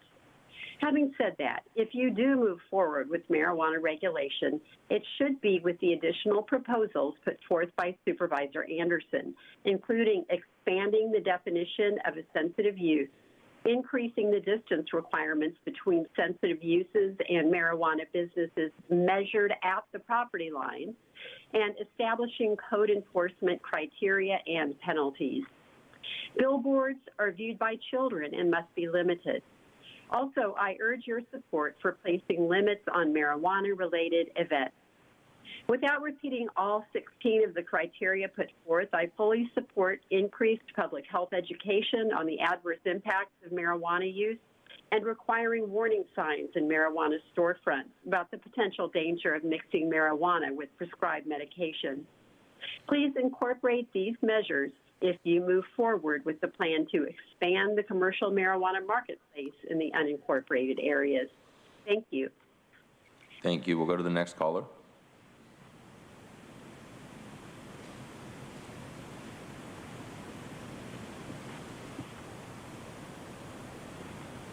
Hello, my name is Armand King, and I just really quick just want to call a spade a spade. Everything that I just heard was blatantly coded racism. Everything that you're talking about is racism, and I refuse to allow that to go through on this Juneteenth weekend. I'm curious to know that what the capacity, who is building up these community groups that you are taking your information from, Mr. Anderson, because I guarantee you that they're at least 90% white, if not 100% white people. And now we don't want to mix up when we're talking about social equity. Let's not confuse what social equity is. It is righting the wrongs of the failed war on drugs that highly impacted black people, black communities, not to reinvest into communities and rural communities and community equity. So let's not, mix the two up and keep this to what it's supposed to be for. What you are talking about is pure coded racism, and I want to call you out on it. I hear it. I see it. Representing black cannabis groups here in San Diego, we will not stand for this. And it is not okay, all right? And we talk about billboards. No one's looking at billboards. Kids aren't looking at billboards. They're on their phone. Let's update our prehistoric mind state, which I thank you, Nathan Fletcher, and thank you for bringing this board to a higher level and a more modern thinking. I thought we were done with this coded racism coming from the County Board of Supervisors. I thought that day was over. But apparently, from hearing that statement that I just had to ingest during this Juneteenth weekend, I'm hearing somebody who is furthering racist acts, furthering keeping marginalized communities marginalized. We have never had a lack of cannabis in San Diego ever in my 40 years of life. By you not giving these legal operations their run and able to do, you are 100% making the black market, the illicit market, the legacy market expand even more. When shops opened, my friends had to shut down because people wanted to go to a legal, regulated shop. Now, that's just real. Not no ethics that soccer moms are spitting. Thank you. Your time is up. We'll go to the next caller.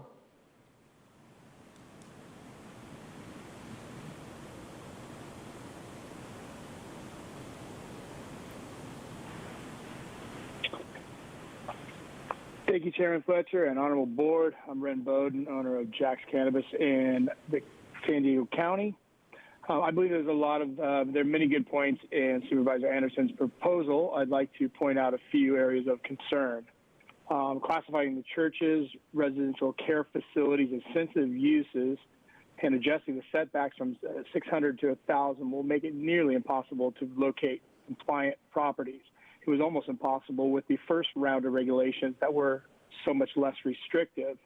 using California's existing rules still makes it very, very difficult. California has put in a lot of time and effort, 5-6 years worth of thought into this, and they have definitely taken this into consideration. Further, we need to bring these outlets to the people. We need to bring them to public transportation. They need to be in accessible areas for our senior population, which is a big majority of our current users. So you want to comply with some of these rules from the alcohol industry, but you don't want to give us the same equal access. Restricting transferability of licenses for 3 years, treat us like any other tax-paying business in the county. There is no such restriction. And finally, code enforcement of penalties. Within the last 5 years of operation for the 5 legal entities, there has been 0 code violations. I just encourage you to really focus on the real problem and put all these rules, regulations, and penalties on these illegal dispensaries that continue to grow, that continue to exist, and continue to thrive in our county. Thank you so much. Thank you. We'll go to the next caller.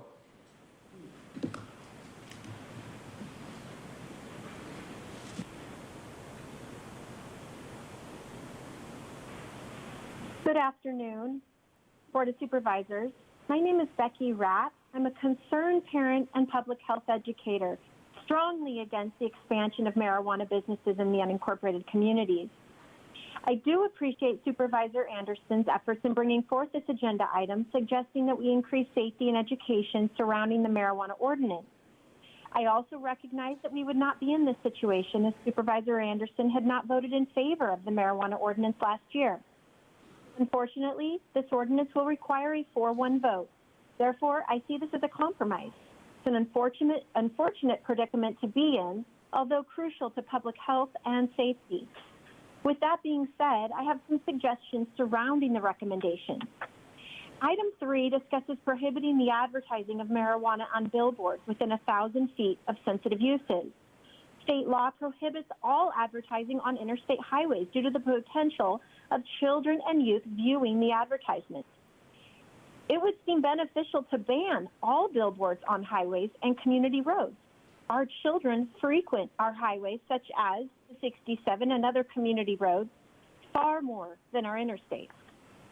Item 5 discusses limiting indoor consumption lounges based on the geographic and population size of each community. Last month, staff reported that no rural area in our unincorporated communities is large enough to sustain a marijuana storefront or consumption lounge, and therefore would need to be located in communities near other large cities. I'd ask the question, why are we suggesting to limit them and not delimit them from the ordinance?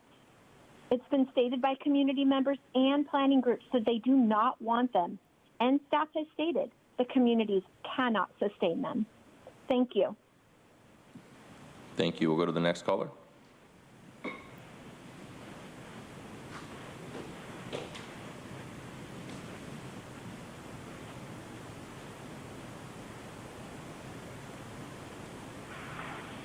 Hello, this is Nicolas Campusano. I'm the Managing Director of the Cannabis Real Estate Consultants. I'd like to thank the San Diego Board of Supervisors for putting this meeting together. I support the enforcement for illegal dispensaries. It's absolutely necessary to protect the legal market we're trying to build. I've worked with social equity applicants from San Diego, Los Angeles, Long Beach, Oakland, and Sacramento, and continue to donate my time in support to their cause for the development of a proper social equity program. I do oppose some of the sensitive uses suggestions, such as churches and residential care facilities. With the 1,000-foot setback, I think it's quite excessive. I think we should stick to state regulations not to cause any undue burdens to cannabis operators and pro-cannabis real estate owners who wish to lease or sell to cannabis businesses. Churches are already extremely rare and in ordinances in the state of California and in other states. And cities and counties that actually have churches are already considering removing them. We at CREC feel that the cities and counties have a hard time visualizing how these sensitive uses can actually impact securing real estate for entitlements. And I do feel that it does affect social equity people more than anything, as once you create more restrictions, you essentially make it harder to find real estate. We must also take into account that not every property is on market and that the real estate market itself has inventory fluctuations. We're always happy to work with the county in figuring out how we can make this program work. Thank you for your time. Thank you. We'll go to the next caller.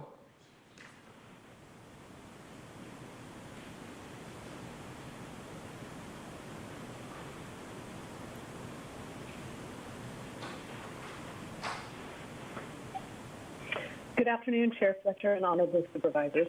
My name is Virginia Casey with Blue Water Government Affairs, representing the 5 licensed cannabis operators in unincorporated San Diego County. We appreciate the work that Supervisor Anderson and his staff have put into this comprehensive list of measures and would like to express our support for further research and meaningful community and stakeholder engagement. The socially equitable cannabis program is being developed years after other jurisdictions, so we have the unique opportunity to incorporate lessons learned in neighboring cities and from more mature markets throughout the state. We also have 5 existing operators who were licensed medical marijuana dispensaries for the last 7 years and have been adult use since last fall. Their experiences will be invaluable in crafting an ordinance that includes policies to give equity applicants every opportunity to succeed in this industry. We respectfully request that the supervisors direct staff to include a comprehensive list of community stakeholders and industry experts in this program development, to include the Center for Medicinal Cannabis Research at UCSD, unincorporated community planning group representatives, harm reduction groups like A New Path, current county license holders, cannabis advocacy groups like Americans for Safe Access and NORML, an appropriate representative group for elderly medical cannabis patients, the Farm Bureau, the San Diego Black, Hispanic, and Cannabis Chambers of Commerce, social equity and biopic organizations and advocates, including Latino, Black, Native American, and API representatives, veterans groups, youth advocacy and drug prevention groups, and ancillary cannabis businesses like real estate, insurers, security, and employment agencies. We believe that a sustained effort involving all of these groups will produce regulations that protect the interests of the most vulnerable and ensure the access to cannabis that our county residents' strong support of Proposition 64 requires. Thank you for your attention today. Thank you. We'll go to the next caller.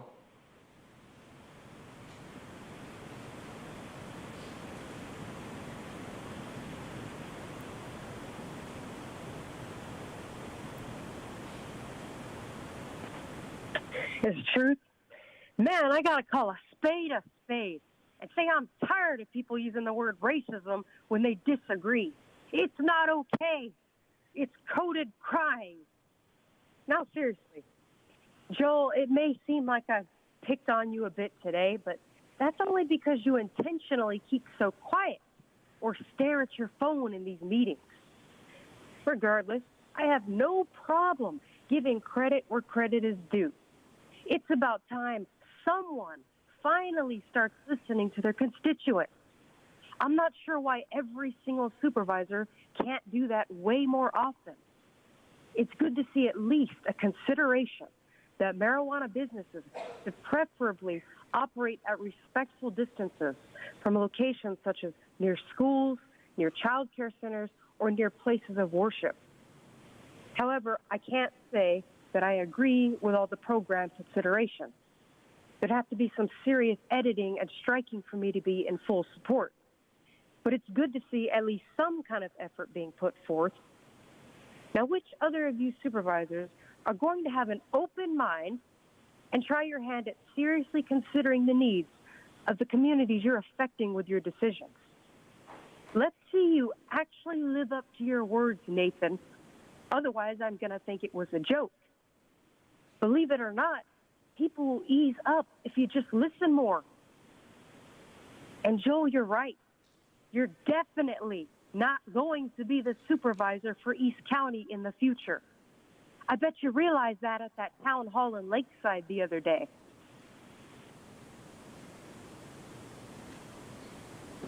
And Chair Fletcher, that concludes public testimony on this item. All right, let's go back to Supervisor Lawson-Remer, and then after her, we'll go to Supervisor Desmond. Thank you so much. Appreciate it.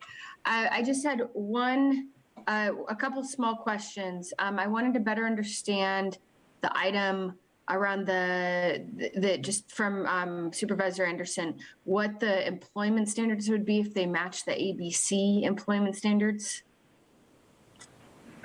The ABC goes a step further than state law, ensuring that you're not hiring people who have a record of selling to minors. You're not hiring people that have been convicted of that. They have other items that they have in there, but if it's good enough for the ABC and it works and it's workable, then I think that we should adopt it. You know, I went back and I looked, and you know, this is what every city has. This is what the state's doing as a whole, and I don't see how this industry should be any different than what's already being done. Part of the reason. Can I just clarify? I mean, I think the main.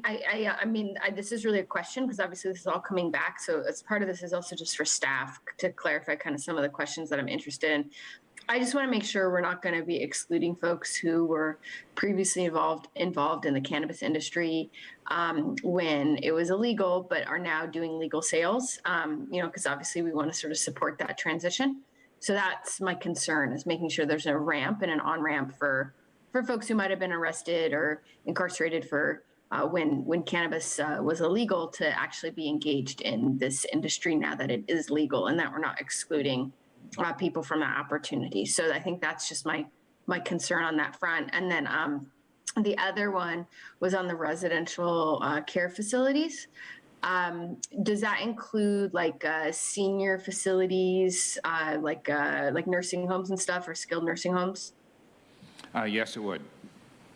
Okay, I guess I would just voice that seems a little problematic to me, because I would imagine that some of the folks that we most want to be able to have access to cannabis nearby in a really accessible way would be some of these senior individuals who, you know, might be using it for medical reasons, and we don't want them to drive all over the place just because we're not allowing a cannabis facility to be situated, you know, preferably even in their residential treatment facility. I'm talking about some of these seniors. So I guess those are just the two things that pop out at me as things that I want to make sure we take a careful look. I want to take seriously, Supervisor Anderson, all of your questions, and, you know, make sure we really do like a thoughtful data-driven analysis on all these pieces. So, and I am very supportive of doing the research and the work and like asking these questions. But those are two things I just want to make sure that we're not throwing the baby out with the bathwater, as it were. Thank you very much, Supervisor. So we went into the community. This is what the community said. These are the people that said it about their facility. We didn't go to a school and say, well, what do you think about seniors? We went to seniors, and this is what they said back to us. So because so many people watch this, I just want to do a quick breakdown. In D1, there's 55,000 roughly unincorporated residents. D2 has 202,000, D3 has 17, D4 has 72, D5 has 170. So when we're talking about implementing this, these are the people that are going to be impacted by it. City of San Diego, City of Encinitas, City of La Mesa, City of El Cajon are not going to be impacted. It's these communities. And so one of the things that, as before this comes back from staff, you might perhaps want to reach out to that group of individuals in your community, because it's a pretty a workable number, and get their feedback, and maybe they feel differently. But over 200,000 people in my district is a lot. And so it's 1/3 of my entire district, or gosh, more than 1/3 of my district. So we did a lot of outreach to make sure we're meeting the needs of the community. The other thing I think that it's important for people to understand is my communities want nothing less than the same considerations of the cities who have approved this, and they don't feel that they should be treated like lesser citizens than the citizens of San Diego City. And so all these things that people are proposing, they could have proposed to the city of San Diego, they proposed it to La Mesa. All these cities that have accepted it, they could propose it. You don't just get to dump bad ideas on communities that are saying, we want to have these we want to welcome these businesses, but we want them to fit into our community. So I think it's important that my constituents and the unincorporated residents that I represent are not lesser citizens than their San Diego neighbors. And I just want to remind everybody that in the board letter, it asks that items 1 through 3 are in the permitted program EIR in alternatives. So I just want to make sure that doesn't slip through. Look, I'm not saying that when it comes back and we're presented with facts and figures that some things aren't going to change, but I want to make sure that we start off with the communities that are most impacted having their say at the table. I agree. I think it's super important to have that voice. I appreciate it. I think that's why we're also supportive of this EIR process. And I would love to see the breakdowns of those surveys, you know, if you went to every single skilled nursing facility in the district and sort of that. I'm just interested in this input. I think it's important. So appreciate the work. I strongly support getting that feedback and you know, want to make sure that we are doing that work. So again, I am supportive of the intent and sort of the overall direction, but am flagging a couple pieces that could have unintended consequences if we're not doing our due diligence. Thank you. Supervisor Desmond. Thank you, Chair. And I want to say thank you, Supervisor Anderson and your team, for bringing this item forward today. Clearly, a lot of work went into this, and I'm very grateful for all that work. I have historically not been in favor of cannabis dispensaries in the unincorporated area, but I am in favor of trying to curb the most disruptive impacts that come with introducing additional dispensaries in our communities. So the 16 measures before us today is going to provide some level of protection to our communities, and I think have a positive impact on the residents in the unincorporated areas. In particular, I want to express my support and encouragement for increasing the setbacks of any cannabis store from sensitive receptor to 1,000 feet, the enhanced enforcement, and I heard there was zero enforcement activities from one of the callers, so that'll be inexpensive, but we need to have it in place, and processes to including restrictions on on-site consumption and the limitations on deliveries. And the community benefit funds that would directly benefit the communities that have these facilities. I know it was mentioned about the setbacks, and we have to remind everyone, this is for the unincorporated area. This is for where there's a lot more land. This is not about the cities or urban areas where these dispensaries can be placed. So potentially these setbacks may not have the issues that people are concerned about because it is the unincorporated areas. And it's important to me that we minimize the impacts to our unincorporated communities. So these additional measures put forth by Supervisors Anderson, I think is going to help us achieve those goals. I'll support the item and second the motion you're about to make. Wow. That's queuing you up to make a motion for your board letter. Thank you. I'm trying to help. You know what? I was so bedazzled by his support that I was in shock and awe. Thank you for your support. I'd like to make the motion. I'll second it. Great. We have a motion by Supervisor Anderson, seconded by Supervisor Desmond. Ask the clerk, please call the roll. Thank you, Chair Fletcher. Supervisor Anderson. Aye. Supervisor Lawson-Remer. Aye. Supervisor Desmond. Aye. And Chair Fletcher. Fletcher, aye. That motion passes unanimously with all supervisors who are present voting aye. We have one adjournment in memory today. I would like to go to Supervisor Desmond for today's adjournment in memory. Yeah, this one's a bad one. This is for the 5 Marines that were killed in the Osprey crash in the San Diego desert. I'd like to adjourn today's meeting in memory of those 5 Marines from Camp Pendleton who were killed when their V-22 Osprey crashed into the Imperial County Desert on Wednesday, June 8th, 2022, during a routine flight training operation. The 5 Marines were assigned to Marine Medium Tilt Rotor Squadron 364 under the 3rd Marine Aircraft Wing and made the ultimate sacrifice on our behalf to this great nation. And as we mourn together, may we never forget that these young heroes and their legacy that they leave. With a heavy heart, we thank, honor, and salute their service to the United States of America. And the Marines, their names, Corporal Nathan Carlson, age 21, of Winnebago, Illinois, a tilt-rotor crew chief. Captain Nicholas P. Lopazio, Losapio, of Rockingham, New Hampshire, a V-22 pilot. Corporal Seth Rasmussen, age 21, of Johnson, Wyoming, a tilt-rotor crew chief.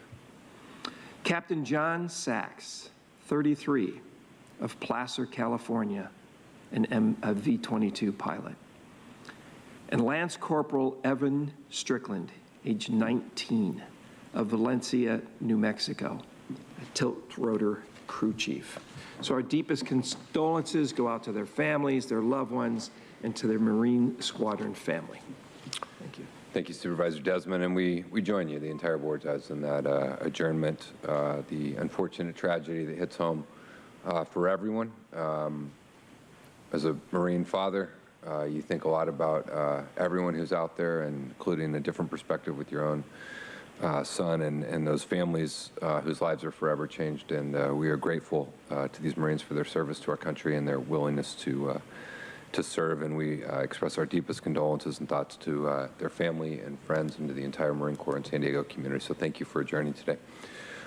We will take a break for lunch and then reconvene in closed session at 1:15 p.m. So as a board, at 1:15 p.m. we will begin closed session. And with that, we stand adjourned. The board will now recess into closed session to continue consideration of those matters listed under item 25 on yesterday's agenda. If there are any reportable actions, they will be reported out after the conclusion of closed session today. The next regular meeting of the board will take place on Tuesday, June 28th at 9 a.m.